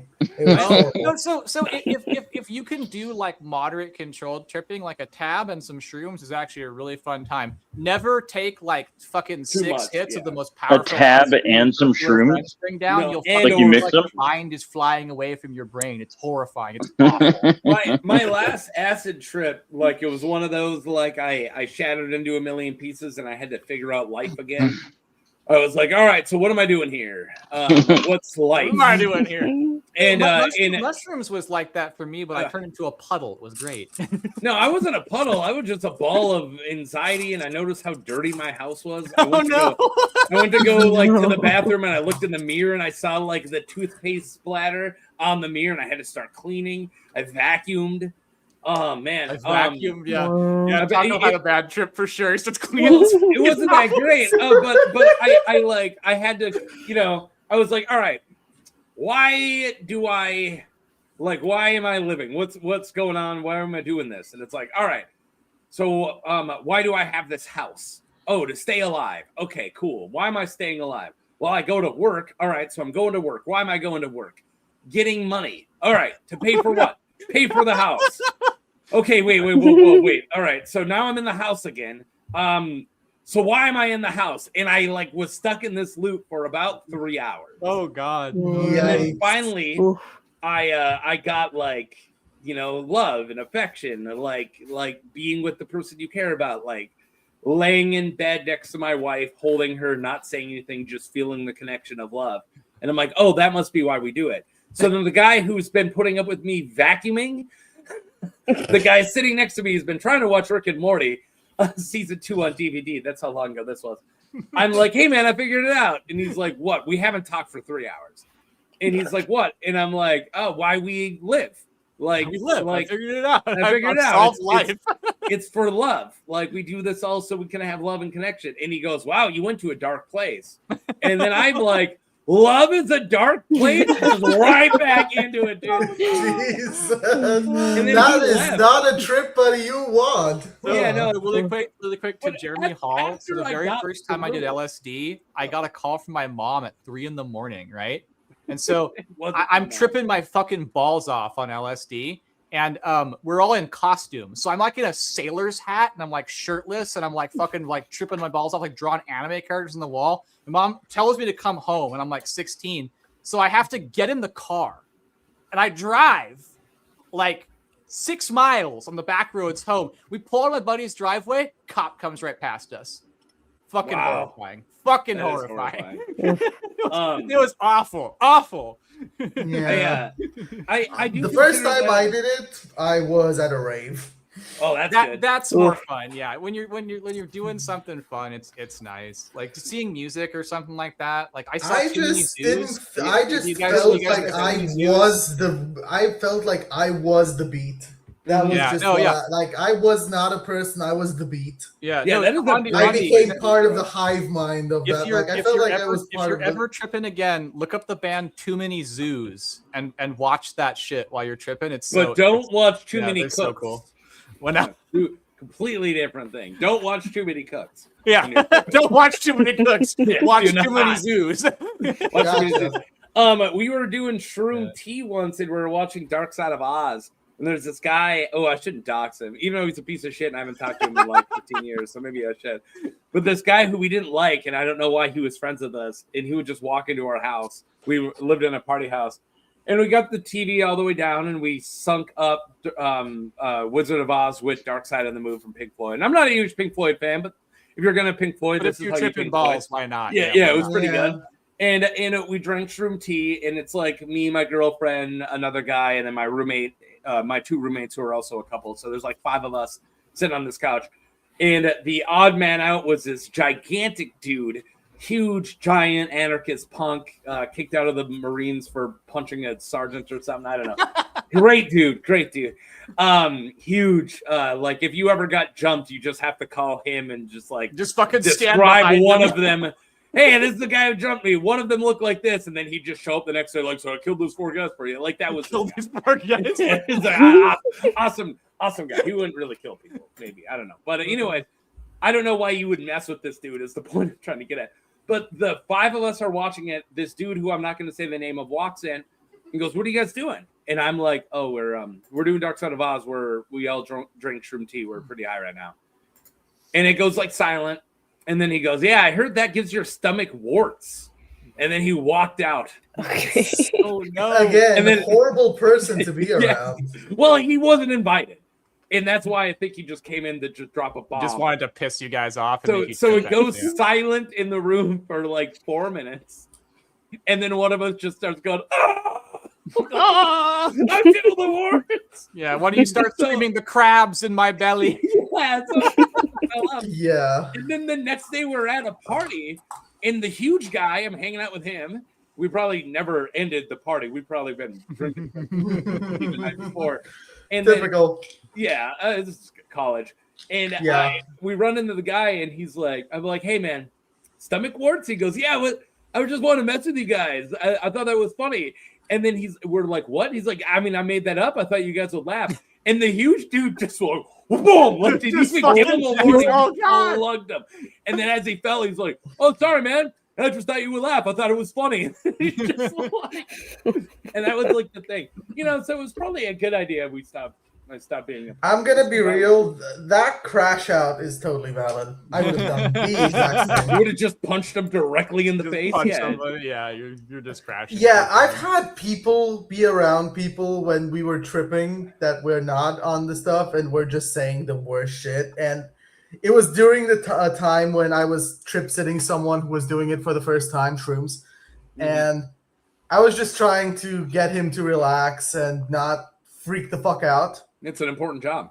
Yeah. It is a necessary job. One of our other friends he was well-intentioned, but he was an idiot. Well-intentioned idiot. He was constantly saying like, "So, do you know that you could always stay like this, always high," which was not even true. God. It's not LSD. Oh, no. Not true. And it's just like they were trying to scare him, and it got to the point where I stood up and literally kicked him out of I picked him up because I was taller than him. He was super was the shortest guy in our friend group. I was the tallest, so I literally. That's like, yeah, picked him up and Andy, you're kicked like him out. super tall, aren't you? You're like 6'3", something like that, 6'6", dude. Okay, yeah, I remember you're like Robert Baratheon tall. Like, I've never seen this guy. You know how I think of him? I think of him as his drawing, but he's like 5'4" with long red hair. For some reason I always think of Andy as my height, but he's like as big as this dude Peter from my Fight Club, who's like we call him the Mountain Club, and you're talking about it. No, not that kind of Fight Club. The night fighting, the armor and stuff. We call Peter the Mountain because when he puts on his fucking full gothic kit, he looks like the fucking mountain. He's huge. I thought it would be high forever. Yeah. So wait, one thing to Jeremy Hall. So right, yes, we gotta move the fuck on. So listen to Sailor's hat because I used to have a Volvo, like a 1987 Volvo that I would borrow to drive around with my friends, and we called it the Boat. And we actually had an anchor in this thing that we'd throw out the window and just let it bounce around in the street. Like we were awful people. It's like Napoleon Dynamite when they throw the Stretch Armstrong out. Like mailboxes are getting like fucked up and shit, and we're just like we're asshole kids. Like it was bad. All right, guys, we're gonna have to get going, and we will. We're at 2 hours and some change. I know. We're talking about not fucking shit. We're just sitting here talking about doing drugs. Actually, you know what? I have to get up in 6 hours and start to fall asleep. So it's been real fun. Thank you for having me. Thank you for coming. Cool. Thanks for being here. Thank you for putting up with us. Yeah. No, it's great. I love hearing all the bad trips right before I go to sleep. It's great. My bad. Dream of your stomach doesn't get warts. I'll dream of the stomach wart. Dream of the Roinar on Thank the you river. for coming, Kiwi. I'm gonna give her an actual goodbye. Thank you for coming. If no one's checked out her channel, please go do that. She has an amazing stuff. So absolutely, if you haven't watched that, go do that. And thank you for showing up. I hope you want to do this again. I hope this wasn't. This is great. Definitely the last time. The last time she's gonna come on this fucking stream. Yeah, absolutely. We fucked it up, can you not speak for women? Oh my god! On the Dorne episode too. Yeah. All right, thanks, guys. Have have fun. a good one. Thank you for coming. Bye. Bye. You know, I usually give people shit right when they leave. I say like, "Oh, good. I'm glad they're finally gone." But I don't know. She brought some class to us. I feel like we just lost all of our like we're just all just a bunch of crazy weirdos now. Oh, come on. That's yeah. We're definitely a bunch of. You have a fight club. Russ just literally has multiple prescription drugs in front of him right now. Russ just has pill bottles. He literally has multiple pill bottles and he's not explaining it. Tormund refuses to show his face. Yeah, you're a creepy motherfucker. I mean, we that. got to hear a very cool Kiwi theory, so we couldn't have been that fucking horrible, right? You know, we couldn't have been that bad. I'm sure she'll let us know by not showing up ever again. Well, I was gonna say thank you, but it said that I'm blocked on Discord from her. Yeah, no. And there she's gone from the Discord friends list. There we go. Anyway, where were we? Like I think we've been talking for like half an hour about literally anything else but Dorne. We did. Now knowing that Tormund is 6'6", I just want to ride on his shoulders. I just want to kind of ride around on his shoulders. And be like, I got an angry Snapchat from my wife from 2 hours ago when we started. She's probably asleep now. I mopped and I swept and mopped our like whole kitchen area, which also has where the cat boxes are. It's not in the kitchen, but like out of it next to the bathroom. We have all the cat boxes. And I mopped and swept there, and I took the cat-like pad, if you will, like little floor mat right in front, and I set it on top of the litter boxes temporarily so I could mop, and then I never took it down. So just a picture of that, of just a mat on the litter boxes with 3 question marks. Oh boy! And I was like, yeah, probably. If we find poop later, like that's on me. Like I literally blocked it. I hope people are here for us just like goofing and boofing because we do. What else would they be here for? That's all we do. I mean, I would assume they're here to hear about the Princes of Dorne, but Yeah, sure. That ain't right, fucking happening. If they wanted that, man, they could just read the wiki. Yeah, for real. Get on it. I mean, he's got a point. What are they? Some nerds? What should they read? Oh, are you trying to set me up now? What do you think we are, nerds? I'm feeling more unhinged today than usual. Yeah, apparently. No, that was the most drug talk we've ever had on a taco stream, right? Really? And I was like, I'm pretty sure, yeah. Oh. My dum-dum want to speak. I forgot which one that was. I was like, wait, I have it. All right, let's get going. Books are for squares. There you go. I wanted to play a couple clips to like clean cup us a little bit, right? So the dance and aftermath. So we have an unidentified Prince of Dorne ruling in 101 AC. That's it. Anything we know about this guy? Just one unnamed prince. Just a guy. Yeah. Well, there was ones you missed because we had an unidentified prince in 46 or 49, and also one in 61 who might have been the one in 49. We just don't know. We just don't know. Don't care.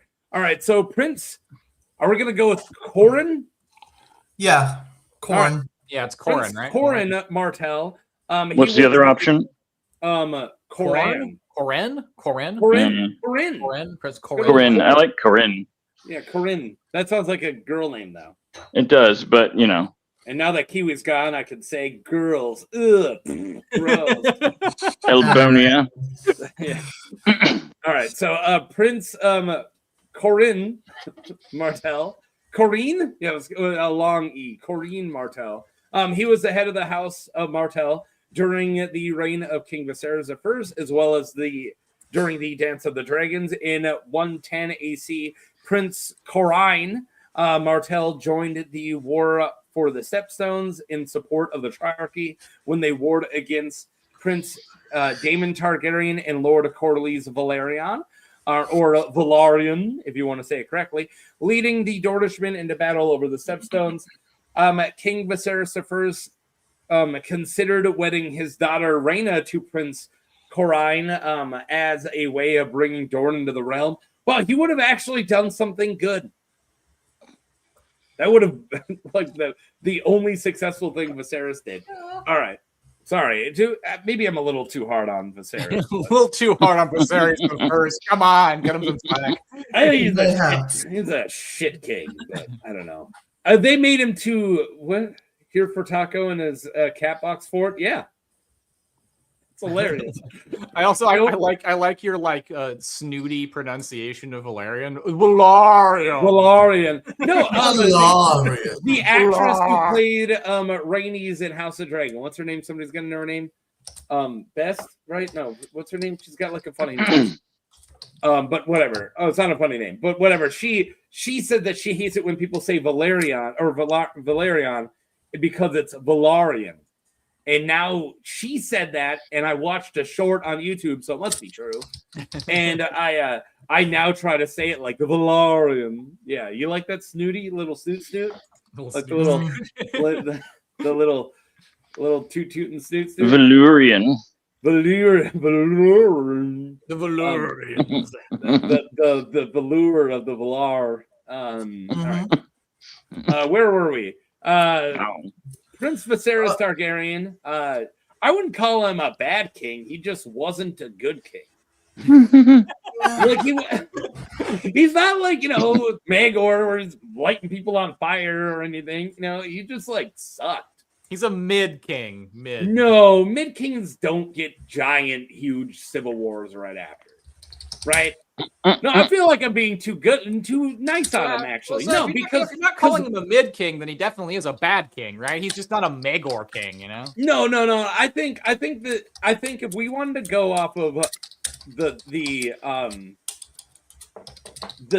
standards that I hold American presidents to, no, we're not going over politics. We're talking about something over 100 years ago. I'm going to bring up one president hundreds of years ago, and then we're moving on.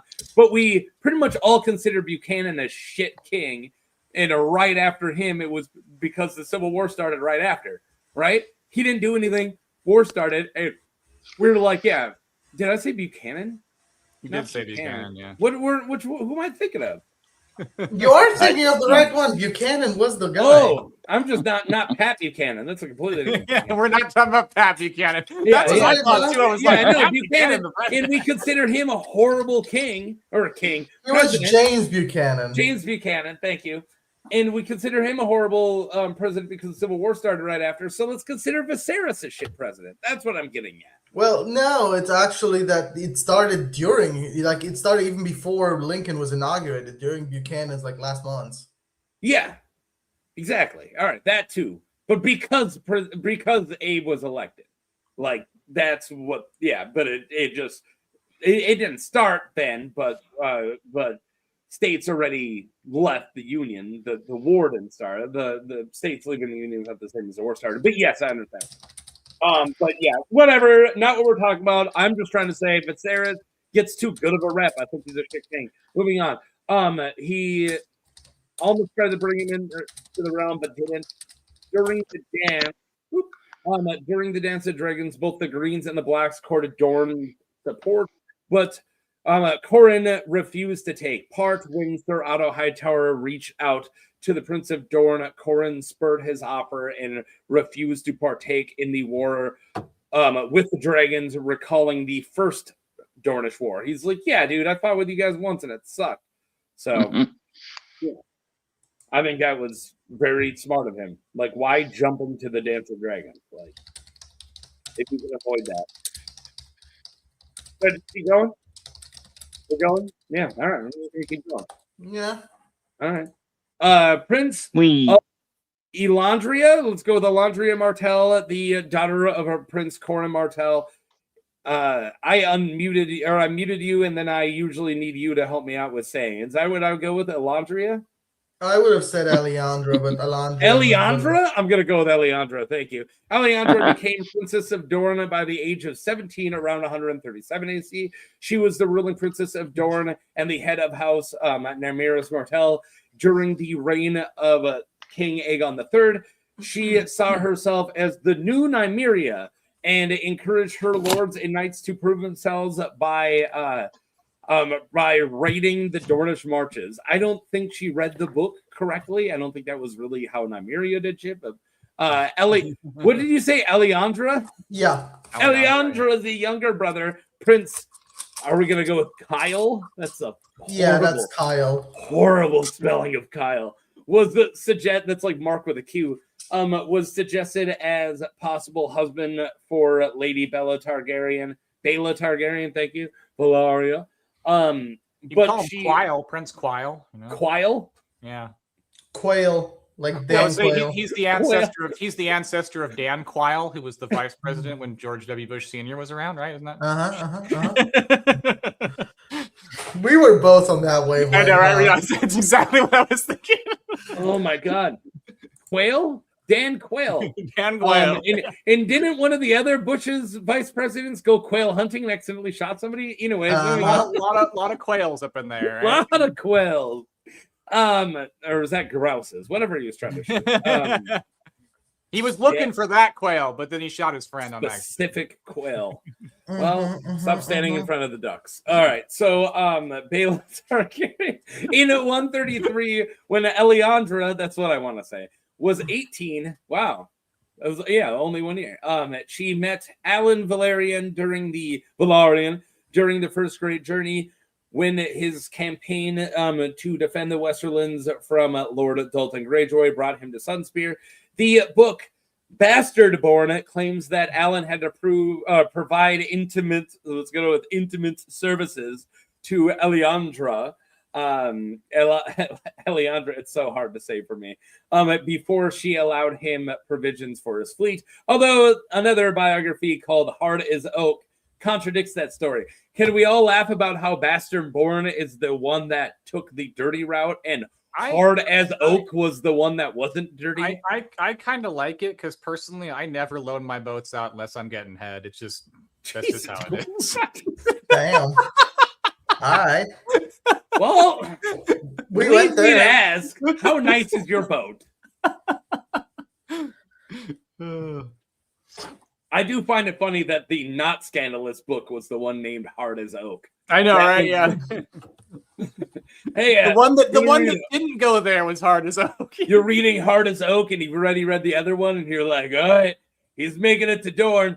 Oh, she just provides provisions? Whatever. Moving on. It's like when you watch There Will Be Blood and you think it's going to be No Country for Old Men, and then you watch No Country for Old Men and you think it's going to be There Will Be Blood. That's what's going on there. I remember it was just a picture. I'll never forget it. It was part of like a laugh you lose I ran into a long time ago. But it was like a marquee at like a small theater, right? So it was like a title of a movie, and then right next to it is the title of another movie. But they were next to each other, but they were using two rows. So instead of like reading it like you read it like this, and it was There Will Be Blood right next to Definitely Maybe. So There Will Definitely Be Blood, maybe. Blood, maybe. That's awesome. This is really funny. That's just good placement right there. Yeah, that's good placement. There will definitely be blood, maybe. There will maybe definitely be blood, maybe. Mayhaps. Mayhaps. Uh-oh. Are you gonna get in my castle?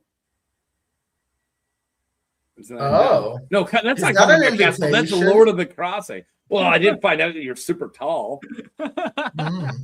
Are you ginger though? Is this? Yeah, I'm ginger. Well, then absolutely not.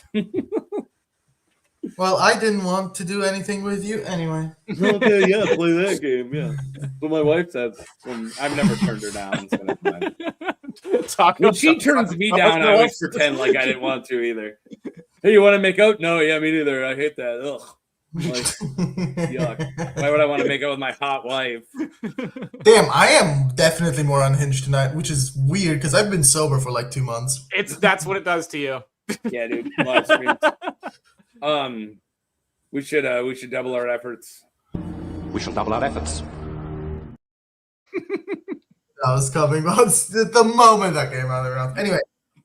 Do you think that the director, like he said, we should double our efforts, and the director's like, read it faster? Yeah, the director told him to double the efforts of his speech. No! That's what George Lucas said, yes, verbatim. Well, he didn't direct any of the good ones. Isn't this from, Return A New to Hope? Mm-mm. No? Okay. Then I do not recognize my OT. Ones, yeah. Yep, there we go. This is right when they're on the Death Star that's still being built, and Darth Vader tells him that the Emperor is gonna coming here, and he goes, "The Emperor is coming here." When Darth Vader tells him the Emperor's groove has been thrown off, yep, and that starts the whole. And he goes, "The Emperor's groove," and he goes, "Yeah." Hey, that's another window throwing right there.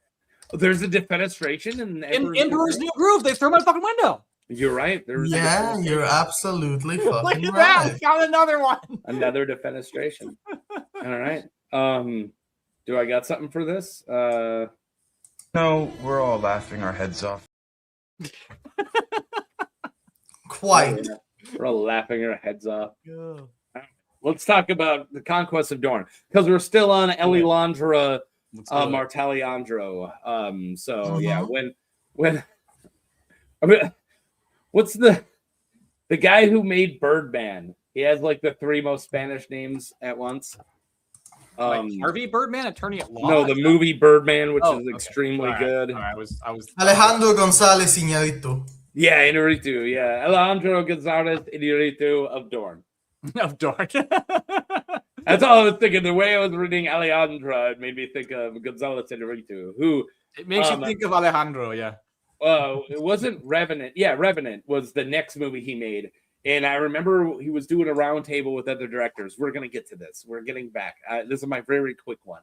He was sitting around a round table with all these other directors, and it was like Quentin Tarantino and other people who made movies that year. And he's like, well, we want to do Revenant, but we wanted to film it all in natural lighting. And we realized we were going to do it in like the wilderness of Canada. And then we couldn't start filming until like the weather got better up there. So we had a few months until we were filming. So I just like put everything on hold for the Revenant. And then we had 29 days. So we filmed the Birdman. And then one of the other director goes, you filmed Birdman in 29 days? And he goes, yeah. Just like, yeah, fuck you. You filmed the best picture Birdman. Yeah, we just had a spare month and just whipped that shit out, right? Fucking, I called Michael Keaton and I said, get over here, let's fucking make this movie. And then we got best picture. Whatever, moving on. Whatever, moving on. It's like such a flex. Like, oh, we had 4 weeks, or 3 weeks, so we just made a best picture. Yeah, we just kind of busted it. We just busted it out. We had a little spare time in our pocket. Just fucking, who cares? Best picture. Oh, have you not got one? Oh, my bad. You know how we do. Oh, do you try hard on your good movies? Oh, my bad. All right, so yeah, good old Princess Alejandra Gonzalez Inarritu Nymeria of Martell met Alan again when he returned from Sunset Sea in oh my god. Drazenko. There we go. Drazenko Rogar, a Lysini envoy, informed the Oaken Fist. This is the guy who is as hard as oak, by the way. Alan Hard as Oak, Oaken Fist, Valarian Waters. That the Prince of Viserys Targaryen was a captive of his brother, Lysandro Rogar. Alejandro, I'm just going to say her name as wrong as possible now, showed a great favor to Alan during his visits. Alan's wife, Baela Targaryen, disliked hearing about Alejandro. Yeah, no crap. She was one of the greatest benefactors of the Dragon's War, with Dorne taking dominion over most of the Stepstones during... Or the Daughters' War, sorry. The Daughters' War, not Dragon's War. Mm-hmm. During the Lysini Spring, Elandra married Drazenko and named him Prince Consort of Dorne and the Lord of the Stepstones.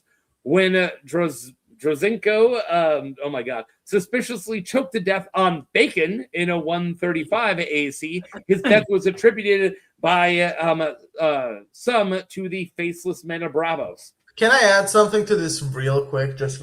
Yeah, man. The thing that also makes it suspicious is not just that he just died choking on bacon. What happened was he died within a day of his brother Lysandro dying in Lys. Yep, absolutely. So it was the entire Rogar family was getting like freaking those two got death also. Those two died. One of the, like their whole family fell in like a week though, is what I was gonna say.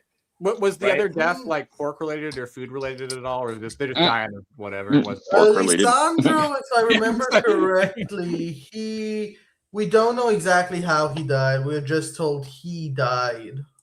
You know what I picture in my head though? It's like the scene in Goodfellas when they're finding all the bodies after the Lufthansa heist, and what's his name? They're playing that Eric Clapton song, but just because they massacred my boy. Yeah, that's Godfather. But no, the Eric Clapton, is it Layla, but it's the piano outro, just the end of the song. And yeah, so I just picture that, and then finding like the dude with the bacon in his mouth. Yeah, because when you're finding a bunch of dead bodies all done by assassinations, you need a little bit of. Bacon. He's just got raw bacon crammed in his mouth. he choked on bacon. It's just not even cooked. It's just a whole fucking raw piece of bacon. The whole pig hoof is just shoved violently into his mouth. Clearly, a whole pig's foot just in his mouth. That's so horrendous. Franklin Foster Williams in chat was saying earlier. Yeah. Yeah, yes, he is inspired by Lorenzo the Magnificent of Florence, the patriarch of the Medicis. Yes, this is why the free cities are Italian, but that's not actually what I was going to say that Franklin Foster Williams said. I was going to point out regarding Alejandra. Am I fucking up your groove, Tormund? Sorry. Always. Anyway.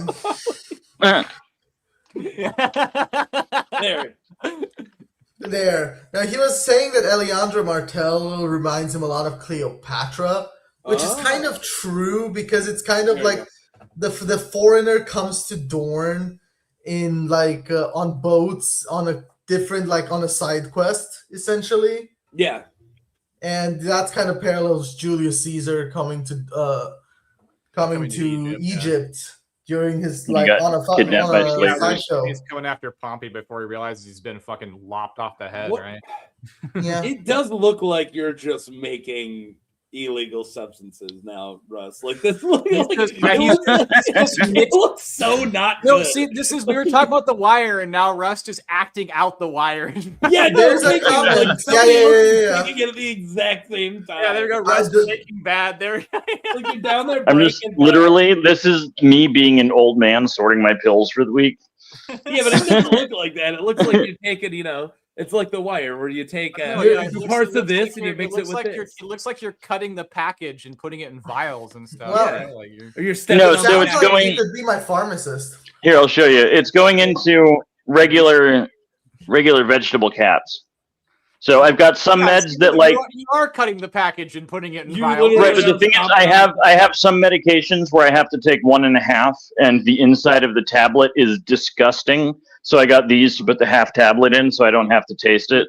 We hear you. Your Rust. red You got that yellow top. You got that WMD. We're both going there. Got your W&D right here, right here.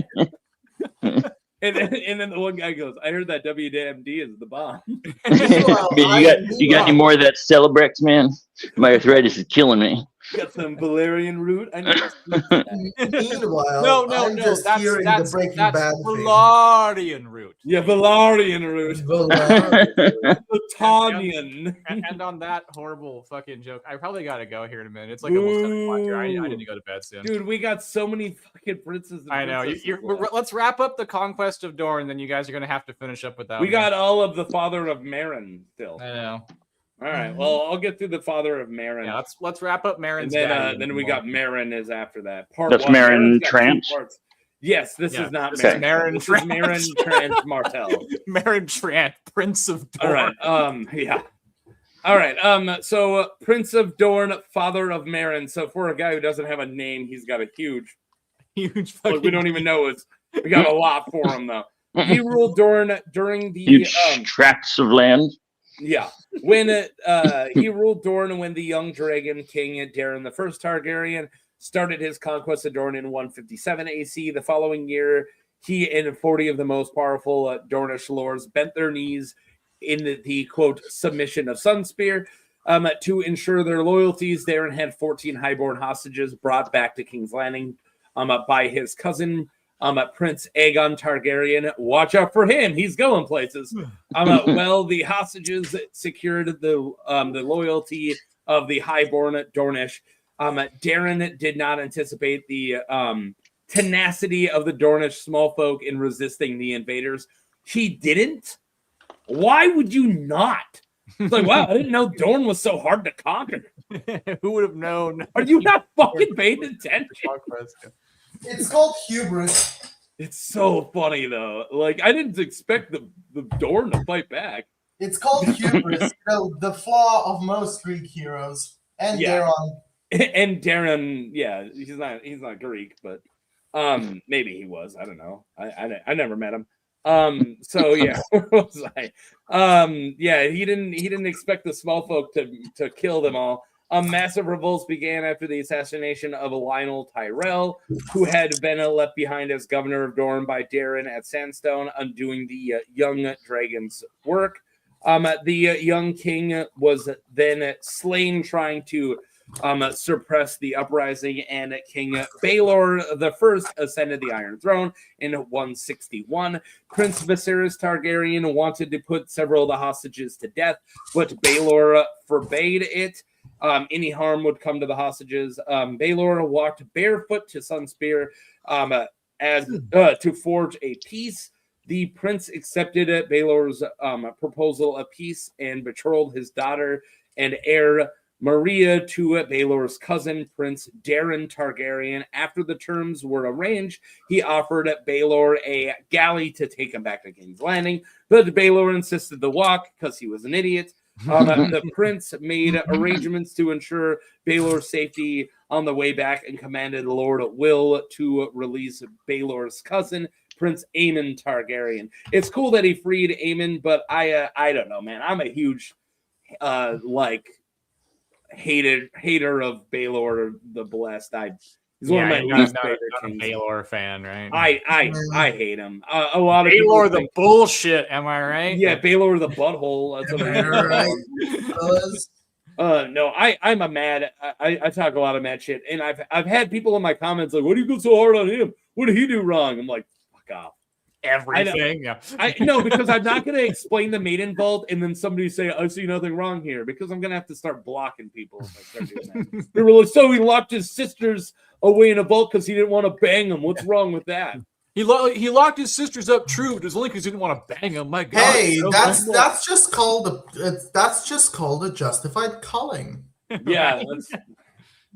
Oh, man, yeah. Why waste money on chastity belts when you got a vault? Come on, bro. And also, you don't need to assassinate the guy because he's going to be so stupid that he's going to literally starve himself to death. Or fall in a pit of fucking snakes, right? Yeah. He survived that. I know. What a butthole.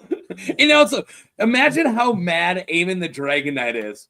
Like, when it's like, wait, our king died? What happened? He hasn't eaten for 30 days. I was in a cage in front of vipers. I drug his ass all the way to fucking Blackhaven when he was vomiting out of his fucking everywhere. And I saved that guy's life just so he could starve himself to death. Starve himself to death? I would be so pissed. He did what? That's what they call the fast track to the grave. Am I right? It wasn't funny, but it was funny. All right, get out of here, everyone. Go subscribe to our Random Internet Guy if you haven't already. Yeah, I'll see you guys later on the next stream. Have a good one, you guys. Yeah. Good night, Russ. Good night, Andy. Good night, Taco. Good night. See random guy who joined us randomly. I know, right? Random. I want to randomly leave. Good night, everybody. Good night. Right? He's so random. He's so random. Oh, you muted me. I didn't mute you. You're only muted. Well, when you were doing the thing, it automatically muted me. I know. I didn't do it. Yeah. Anyway, good night, motherfuckers. Are you leaving too? Of course I am. Why? We're not. Are we done? No. Oh, never mind.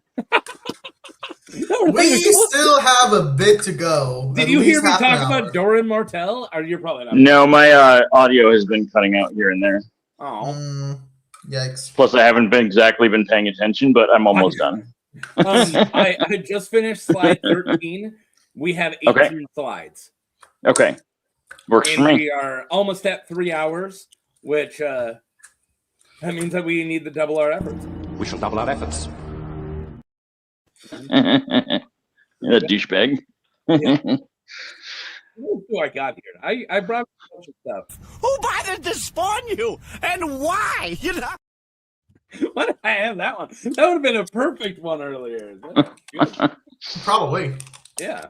I don't know. Sometimes I don't know. I don't know why I'm doing these things. All right. Let's talk about Maron. Are we going with Maron?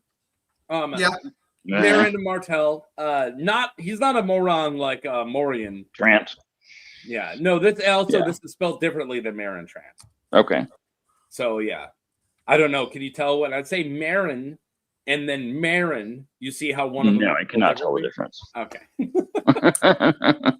In 161. Oh, sorry. Go ahead. I was gonna say I can totally hear it. Oh well, thank you, Ondarius. Suck up. Suck up. Of course, always. In 161, Maron's father, Prince of Dorne, signed a marriage treaty which brought peace to Dorne after 4 years of war. In the treaty he made with King Baelor, the first Targaryen, he agreed to marry his daughter and eldest child, Princess Meria. Let's go with Maria. Meria Martell to Prince Doran Targaryen, the grandson of Prince Viserys Targaryen. Baelor's wait, is that accurate? Yeah, it is. Yeah, but that's weird because he wasn't even close to being in like the line of the throne yet. Yeah, no, that wasn't the plan yet. This was just the marriage pact. Yeah, I know that this isn't the like bring Dorne in yet, but like that's a random Targaryen at this point because Viserys was just the hand of the king. Aegon's his son, and then Darren's his son. So it's like a random dude at that, like not even close. Although I'm pretty sure at that point they realized that Baelor was not going to have kids. So I'm not sure it was entirely clear because he only came to the throne in 161 war. Yeah, but he already. No, you're right. He put his marriage aside later. With Dana the Defiant was a little after this, probably. Yeah, no. As far as I know, that wasn't entirely clear just yet. In my opinion, no, this was literally just let's see. Yeah, because Dana the Defiant, she is locked in the Maiden Vault probably at this point. So yeah, so it's probably a little clear because he's already clearly didn't want to bang his sister, even though he married her. Okay, where was I? What a weirdo, not wanting to bang her. To Prince Daron Targaryen, the grandson of Prince Viserys Targaryen, Baelor's uncle and hand. That's where you were. Oh, that's where I was. All right. This agreement removed Meria from the succession to the throne, making Maron the prince's new heir. See, I would have been super pissed if I was Meria.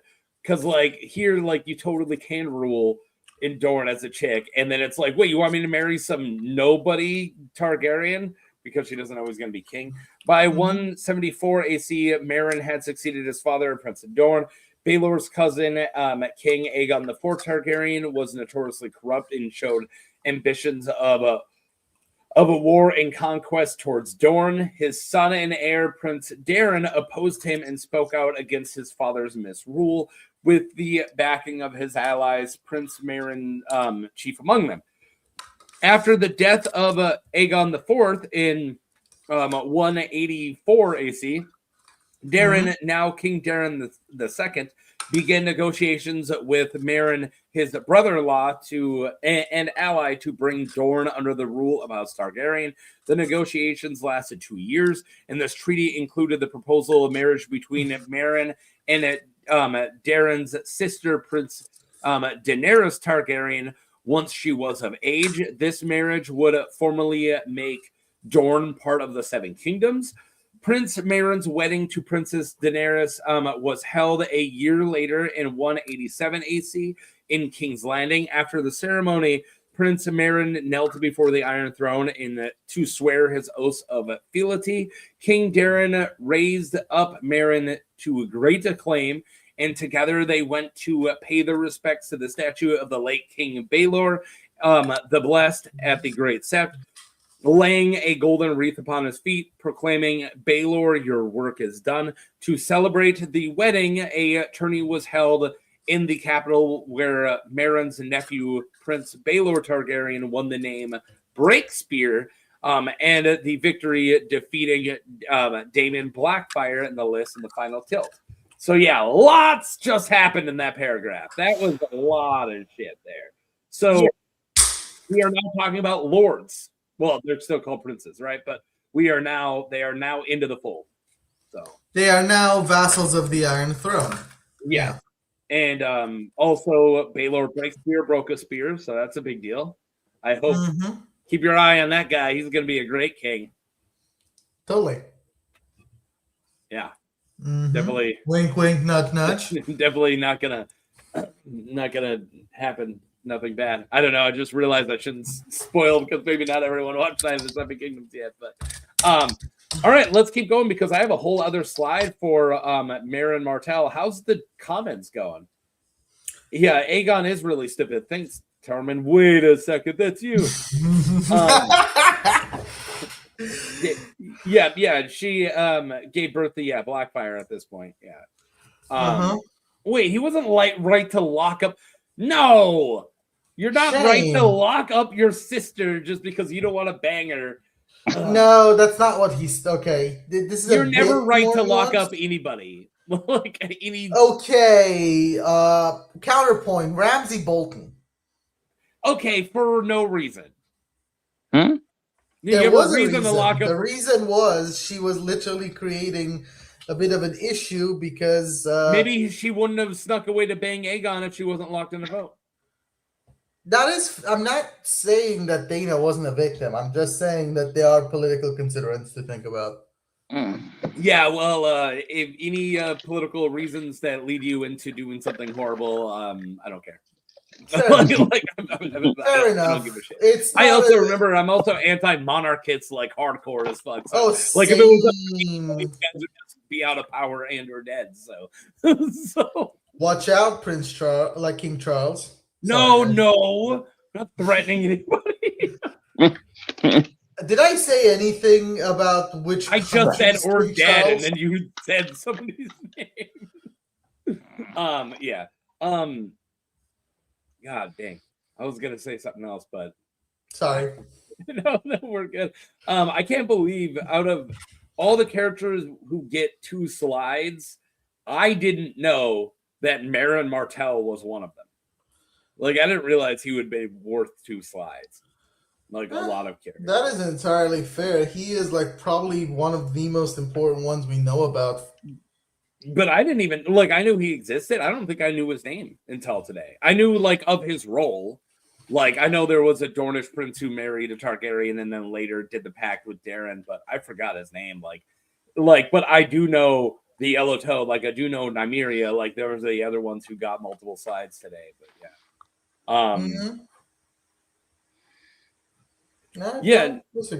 I'm not gonna argue that I don't know who's arguing anti-monarchy is kind of the whole book series. Yeah. But I do hate Aegon the Fourth. He's up there in my least favorite.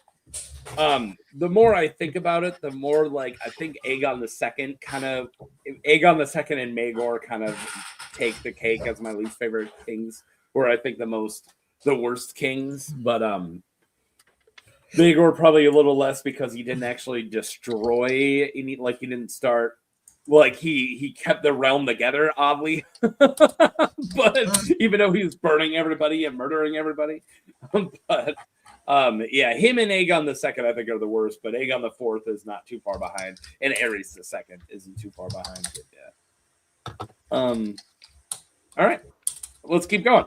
As a gift for his new bride to make Dorne's marriage, to mark Dorne's marriage to the Iron Throne, Prince Meria had the Water Gardens built 3 leagues to the west of Sunspear. The Water Gardens were a place of beauty made of colored marble with pools, fountains, and trees to free Daenerys from the heat and dust of Sunspear. Her children played in the pools along with children of other highborn lords and ladies. One day when the sun was hot, Daenerys took pity on the children of lowborn servants and guards and allowed them to play in the pools with the highborn children, starting a tradition that is kept in Dorne to this day. So, the Water Gardens, when you talk about the most pivotal things when it comes to Dorne, I feel like the Water Gardens being made is a really kind of huge deal.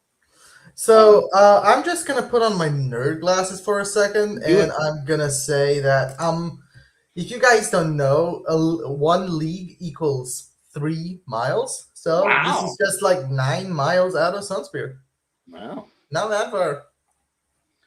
If a 300 milligram pill is... Well, okay. I'm eating Rust. Wooden Dragon scheme was stupid. Sorry, I started reading stuff. You're now unmuted, Rust. Sorry, I was doing math out loud. No, it's all good. I felt like I muted because I felt like we were listening in on you, like you were. I don't know. I felt like I was eavesdropping. It's all good. No, Jesse, we need to cook. Why isn't it blue? Yeah, that's what I asked my rock candy dealer. Well, it was rock candy. That's what they didn't make in the show. Yeah, I know. I've seen the interviews with Aaron Paul. He was talking about it. No, it was Bryan Cranston who talked about it, about Aaron Paul making him taste it. Always eating rock candy. Yeah. You ever see Aaron Paul on Price is Right when he's 20? No, I did not actually. It looks like an SNL bit, but it is not. He said that he knew that in order to get called down, they wanted charismatic, exciting people. So he is off the wall, energy wise. Yeah. Yeah, he is screaming the best is they show the he's excited. He wins. Like, I mean, like he gets up there, but he's like up on the stage, and they're gonna be like, and this is what you're gonna win. And he's like standing up, super excited, and then it shows it and it flips back, and he's like laying down. So funny. All right. Anyways, all right. So Prince Maron, not Maron Trant, had won a few concessions in his accord with King Doran II to unite Dorne with the Seven Kingdoms. House Martell held significant rights and privileges that the other great houses of Westeros did not, such as the right to keep their royal title first among them, but also the autonomy to maintain their own laws and the right to assess and gather taxes with their only irregular oversight from the crown and other such matters. Certain lords were dissatisfied with these concessions and the beliefs that Dorne was held to too much influence over the king, as King Doran brought many Dornishmen into court, granting some notable offices. Some were particularly incensed by King Doran's marriage to a Dornish woman and how he had, quote, sold his sister to the Prince of Dorne, believing that Daenerys had loved her half-brother, Daemon Blackfyre, and that the King Doran had denied them. These elements were among the seeds that led to the First Blackfyre Rebellion in 196 AC, led by Daemon. So, yeah, that's a lot there, too.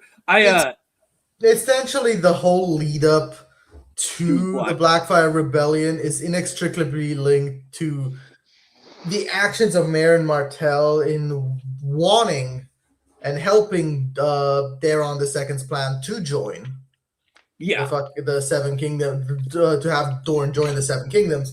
And in fact, it's kind of very interesting. He in fact is a bit of an inciting incident for Daemon himself, because by all accounts, and we might or might not believe them, but Daemon was not as enthusiastic about going against the king compared to Bittersteel, right? Compared to Bittersteel and Fireball. But at the same time, I mean, we don't know if that's for sure. That might just be an invention. But it just lays all the traps for us to see lost cause revisionism in Westeros. Yes. Namely the Blackfyres. Mm-hmm. And there's a lot of that too.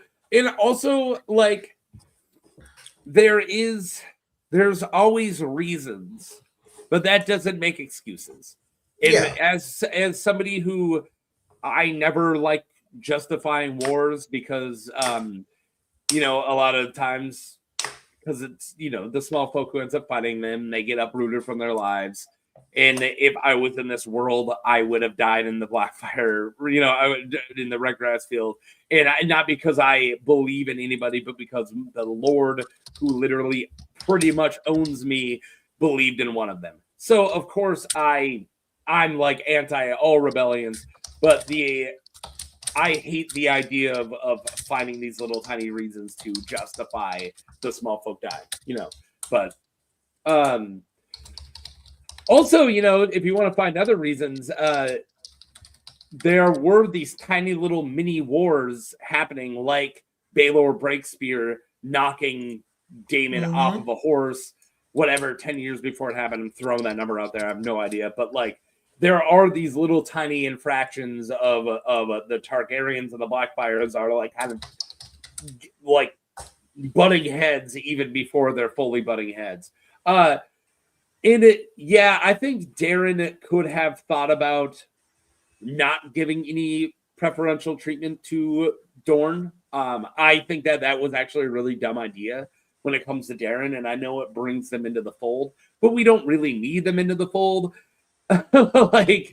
Yes and no, because it will constantly mean eventually a Targaryen king will have the stupid idea of an invasion, and you get another crop of nobility getting killed.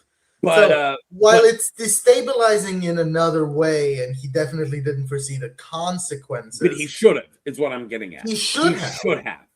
He Um, was thinking, on the other hand, to try avoiding something like lots of lords and heirs being killed during Daeron the First invasion. See what happened to the original heir of Cregan Stark and how that caused the whole shenanigan but regarding instead, succession in the he got North. lots of lords and heirs killed in a rebellion that he stoked the flames for, whether knowingly or unknowingly. But he is supposed to be a good king, and he should have known that giving any preferential treatment in any way to one of your vassals are going to piss off your other vassals.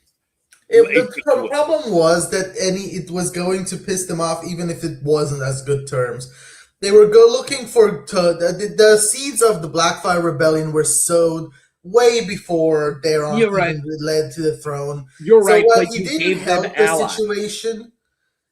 didn't help the situation, there was already the whole idea of the king who bore the sword that already existed. Yeah. Aegon the IV had already stoked the seeds of Daron as a bastard, and he was already married to a Dorne. Yeah, I'm not saying you're wrong. I'm just kind of giving you're going counter arguments that make it a bit better.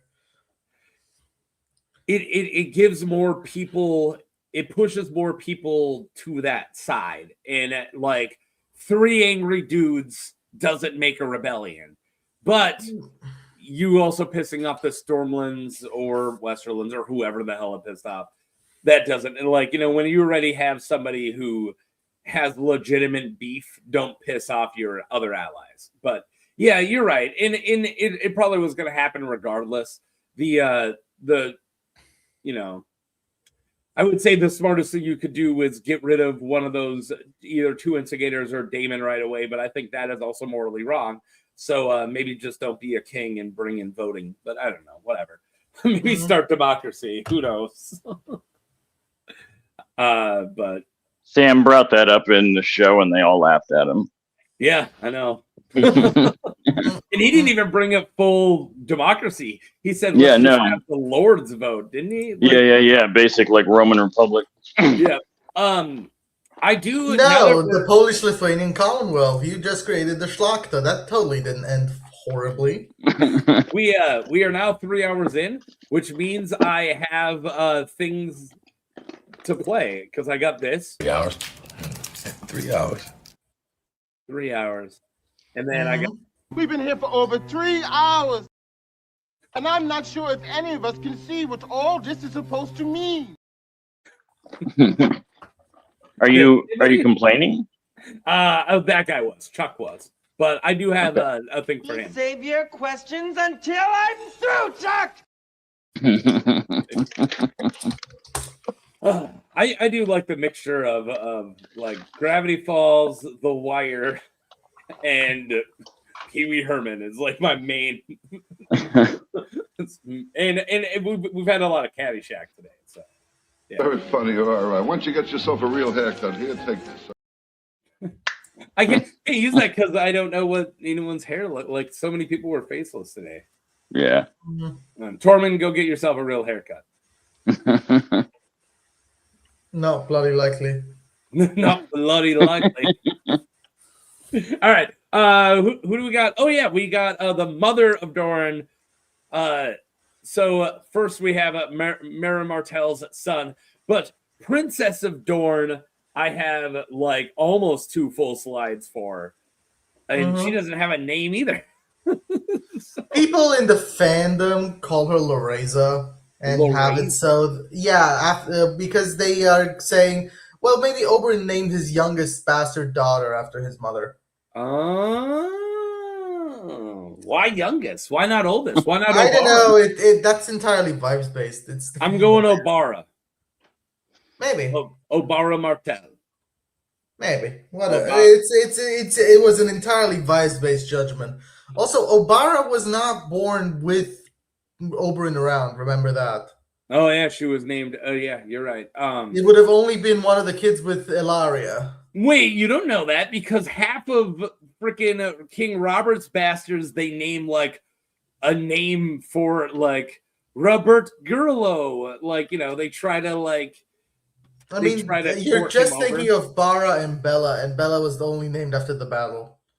Oh yeah, Battle of the Bellas, Bella of the Balls, Bella of the Bells. No, but like Obama, the face that launched 1,000 flaming pots. Oberyn, first of all, you guys talked over each other. What were you saying, Rust? I was saying it was the face that launched 1,000 flaming pots. And then what were you saying, Tormund? I was gonna say, I think Abar was just plain named after Oberyn. Oh, that makes sense. Yeah. Oberyn Martell. Yeah, so that's exactly what I was saying. Actually, that was my point. Right. Yeah, I was saying like Obara was good, probably like that. Regardless, I just said that the fandom has kind of agreed on Loreza, but it's again just a fandom agreement. There's no canon. Nymeria. We haven't had one of those yet. But reverse, we got Maron Martell's son, who let's just call Mors for no reason.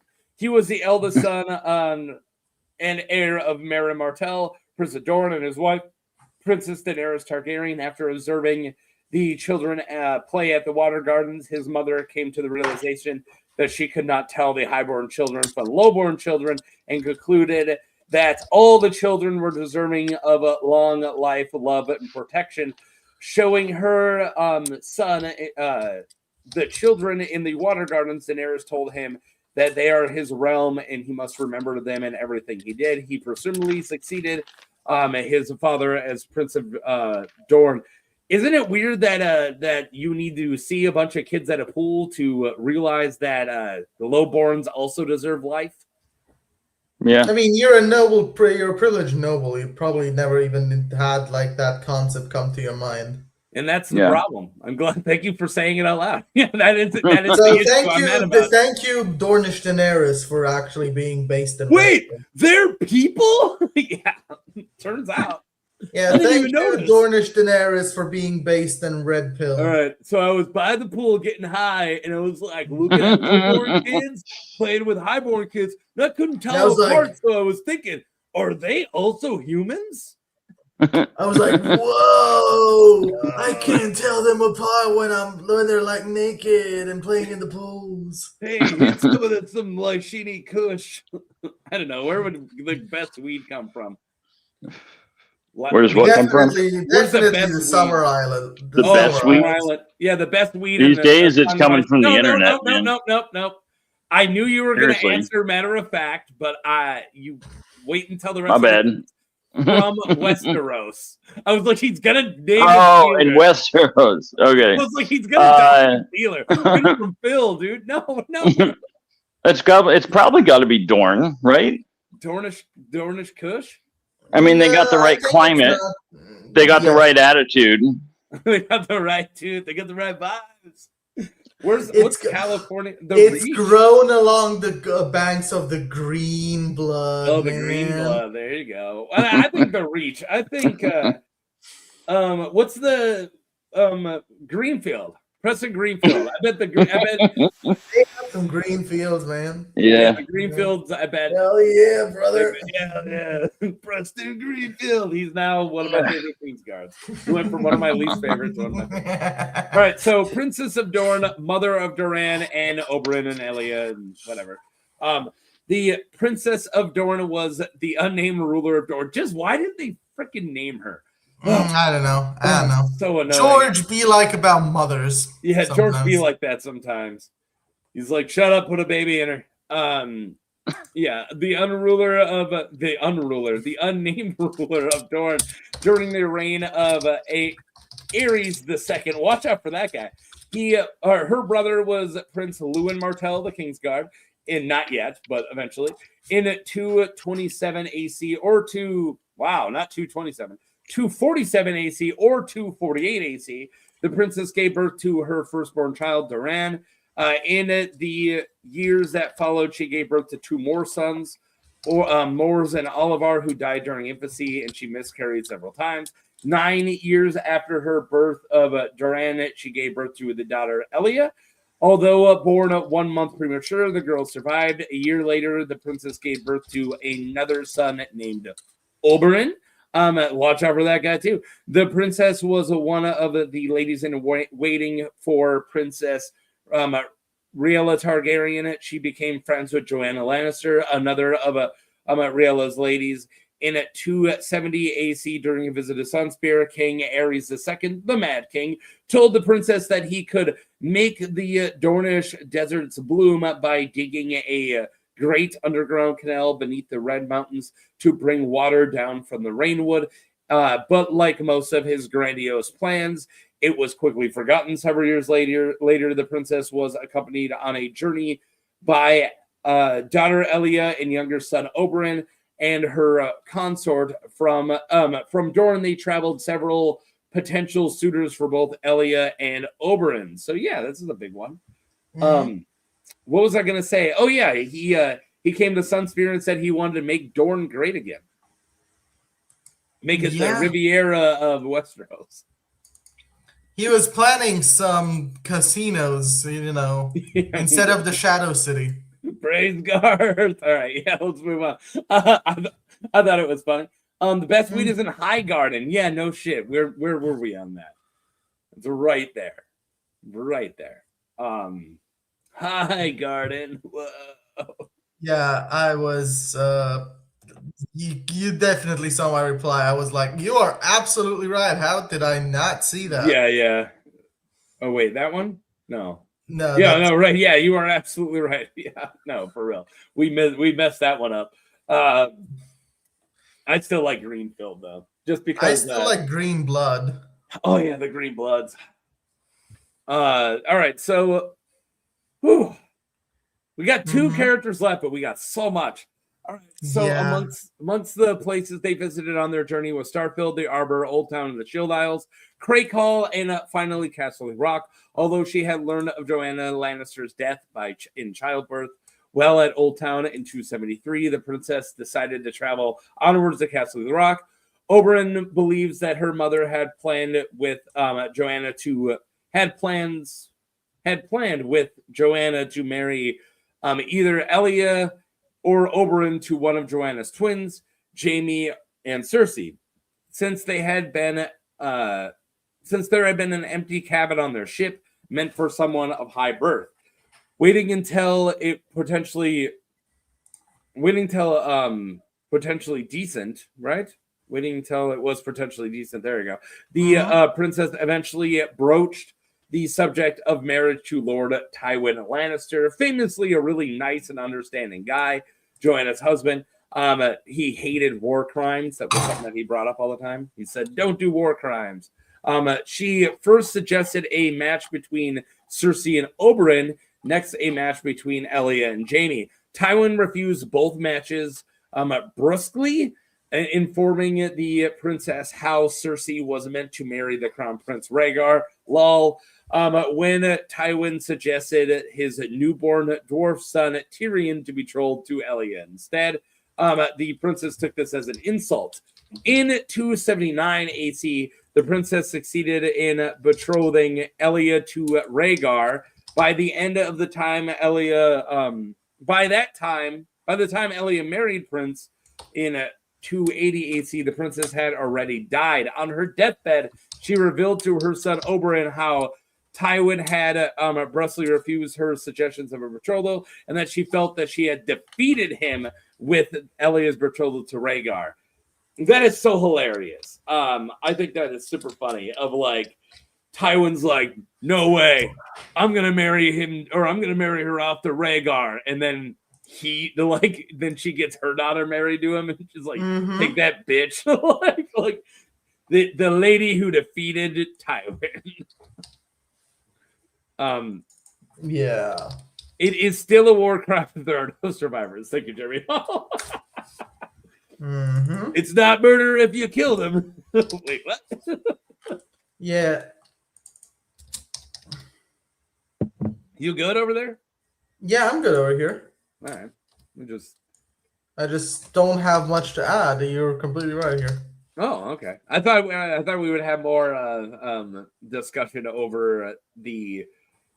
I mean, Tywin is a dickhead, but we all knew that. No. Actually, here I didn't ask the question. Would Cersei and Oberyn be an amazing power couple?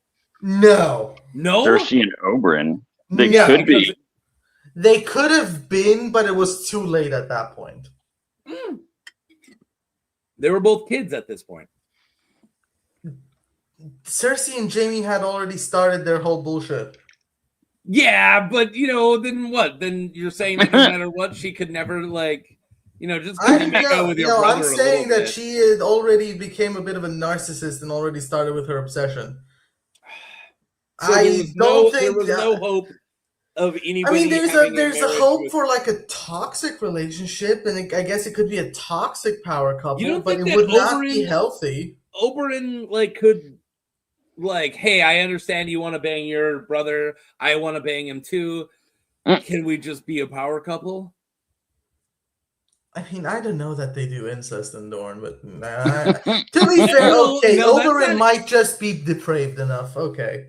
I don't know. I think the problem is that I don't think the problem is I don't think Oberyn, I don't think Cersei would put up with Oberyn, cheating, and he would not be opposed to it. Yeah, I guess. I don't know. I think personally, I don't see them not in the circumstances that are described. There's circumstances in which, in a vacuum. If you remove a couple of other factors, if you remove Jaime Lannister, no. If you remove Joanna's death, if you remove the Valonqar theory, I mean this is prior to Valonqar. No, no, actually not. Or I don't know. It should be no, actually, because the Valonqar wasn't the Valonqar theory around the tourney for Viserys' birth. When Cersei was supposed to get betrothed to Rhaegar. And when was that? So this is in 273. Yeah, that was 273. So let's look at Melara Heatherspoons. That's 276. No, we're still. We're about to learn. I'm looking up Melara Spoony Spoons to see. She I just looked it up. She died in 276 in Lannisport or Castle Rock. 76. So. This is still 3 years before that. Yes. All right. So, so this might be good because you're getting there before she gets all Valonqar and starts freaking out about...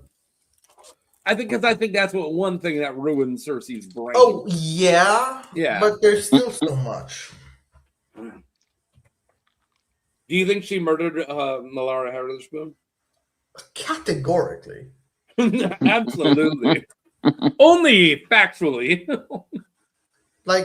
Almost 100%. Granted, it's not stated in the text. It's only heavily implied. So only yes, implied.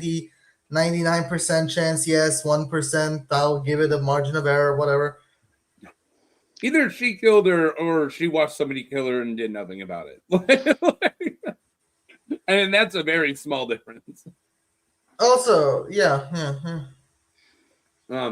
Where was I? We're past this, right? We're just getting to Doran Martell. All right, guys, we got a slide and some change left, and then we're done. Prince Doran Martell is the head of a house Martell, married to Lady Milario from the free city of Norvos. I think that is so cool because that's the only thing we really that's the only connection we have of Norvos. Norvos is so way out there. I love it. So he has 3 children: Arianne Martell, Quentin Martell, and Tristane. And he is in his early 50s by the time of the book. Doran has a bad case of gout, which has recently left him unable to walk. Instead relying on a wheelchair or palanquin to move around. So, we just got this one big slide, and then we're done. Do you got anything you want to say before we get in? We get into Doran, the schemer, the chess master, which is one of George's favorite tropes. If you go through his entire work. Yes, the chess master, who is usually also kind of deformed in some Does he play Saivas? Watch out for him. Yeah. But he doesn't play Saivas that we know of. We know I think he does pick up Saivas pieces in dance after that. Maybe. After the whole Feast at Sunspear, which is King. No, what's the name? It's not Watcher, or is it the Watcher's chapter? It might be the Watcher chapter. I know it's one of Ario Martell. It's one of the Ario Hota chapters. Ario Hota. Let me actually fucking make sure. Pardon the potty mouth. No, you're fine. Yes, it's the Watcher, if memory serves. Yeah, it is the Watcher, chapter 38. Because the other one is Captain of the Guards, and that's in Feast, and that's not it. Because that's Sybass is mentioned in that one, but he is pondering the blood oranges, which is another thing. Which is the art I have right here. Yeah, the blood oranges are honestly one of the best imagery that George could have introduced Dorne with. IMO. Yeah. Sorry, I am almost done. Yeah. I had to type something really quick. All right. Boop. All right. Let's get into it. Doran's sister Elia had 2 kids by Rhaegar, Princess Rhaenys and Prince Aegon. When Rhaegar disappeared with Lyanna Stark in 282 AC, not long after Aegon's birth, it started a chain of events leading to Robert's Rebellion, which in the north, in several houses in the Stormlands and the Vale, and eventually the Riverlands, fought against the Iron Throne and House Targaryen. Doran was furious about the way Elia had been treated by Rhaegar and therefore was slow to lend any aid. Agreed that to the Targaryens. After Rhaegar returned from the south to King's Landing, Doran agreed to send 10,000 Dornishmen to fight in the Loyalist army under the command of his uncle, Prince Doran Martell of the Kingsguard, understanding that Elia, as the wife of the Crown Prince, would one day be queen and that her son Aegon would one day be king. Yeah, we would hope, right? However, Rhaegar died in the Battle of the Trident, as did Doran's uncle, Luwin, and King Aerys refused to send Elia and her children to Dragonstone alongside Rhaella Targaryen and her son Viserys. That's so messed up. The fact that he didn't send them with, it's so rough. Not long after, during the sack of King's Landing, Elia and her children were killed by Gregor Clegane and Amory Lorcha. Moving past that, and men of the Lannister host, the new king, Robert Baratheon, was accepting of their deaths. Oberyn attempted to raise Dorne for the exile Viserys during the year after the rebellion. So he immediately tries to do a rebellion. But Lord Jon Arryn, now Hand of the King, traveled to Sunspear to return Prince Lewin's bones. And he spoke with Doran, ending all talks of the rebellion. 1 second here. Ending all talks of rebellion. Oh my god, I lost it. And then Roberts. So I am now looking for the line as well. Travel to Sunspear. Yeah, there we go. I meant, however, Doran. However, Doran desired revenge for the deaths of Ellie and her children as well. And for this purpose, he worked closely together with his brother Oberyn for years, planning on destroying Tywin Lannister and all that he holds dear. To this end, Oberyn traveled to Braavos, where Sir Willem Darry had fled with Viserys and Daenerys Targaryen.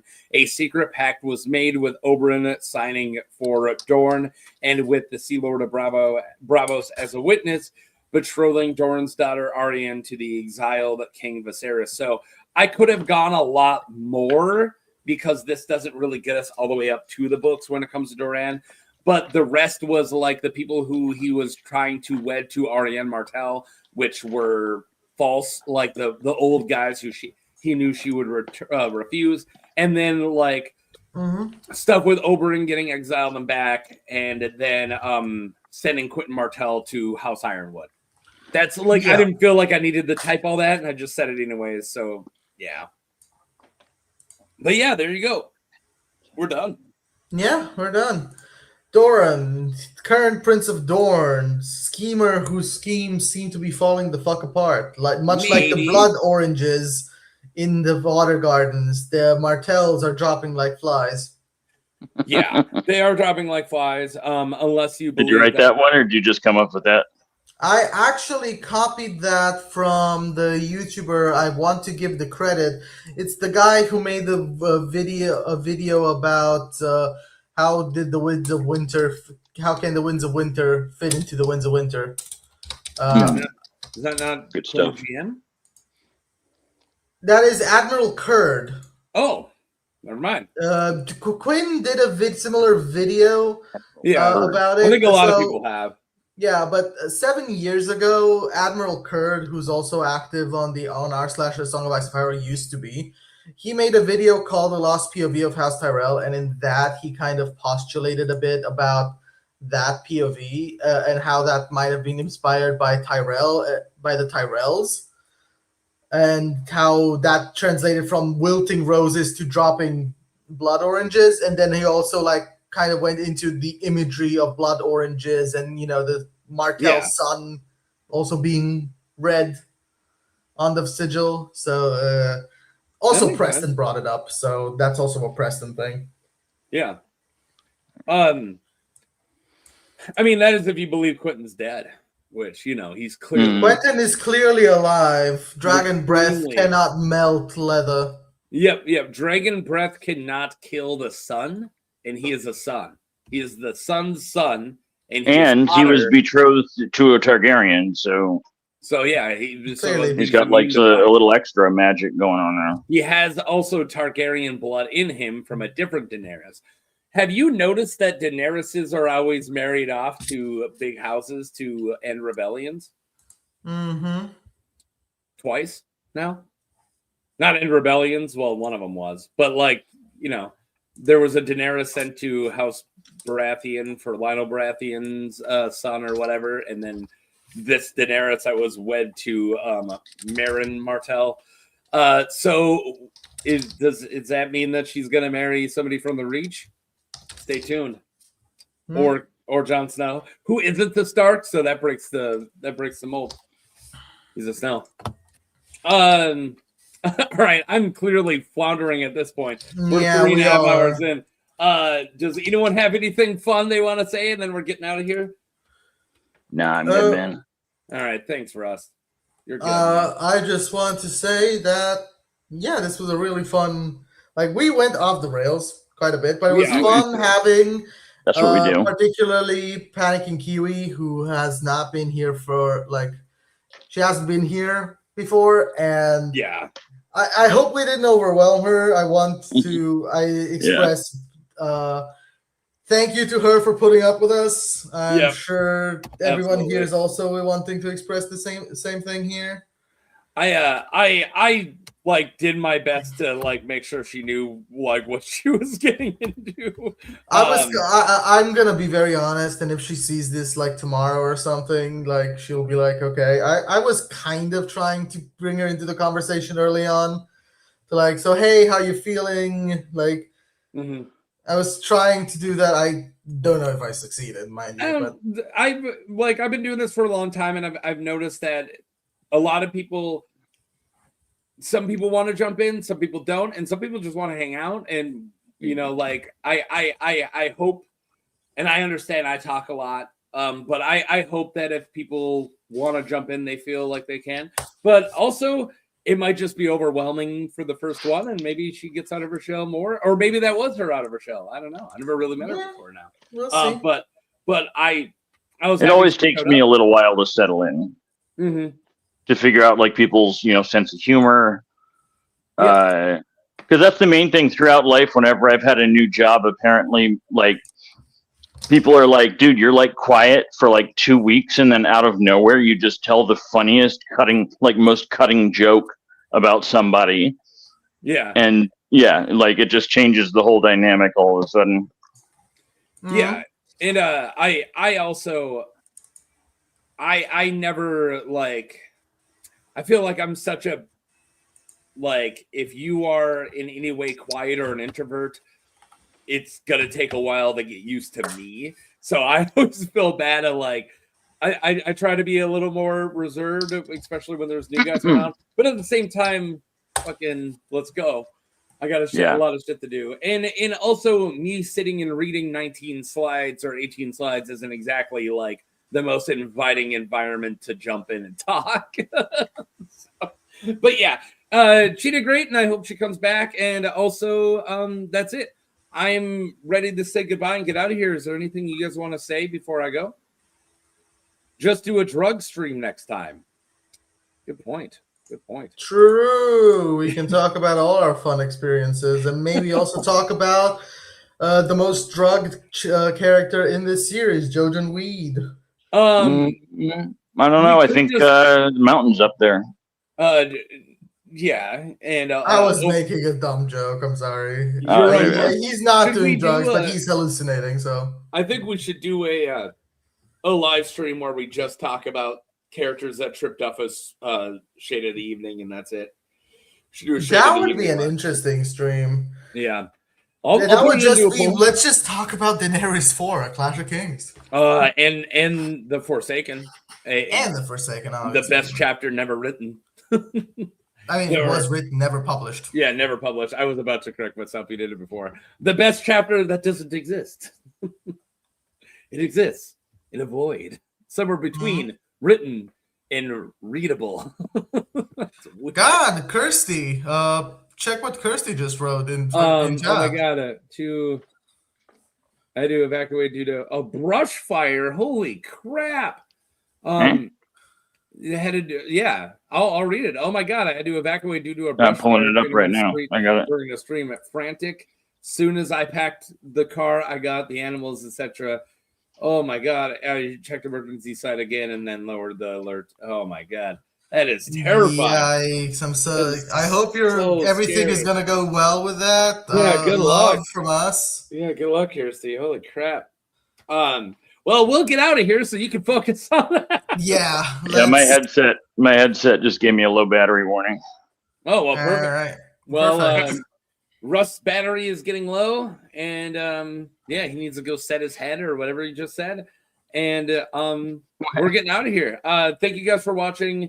And we'll see you next month. I hope you enjoyed this topic. You guys voted for it. Love you guys. All right. Peace. Peace. Bye.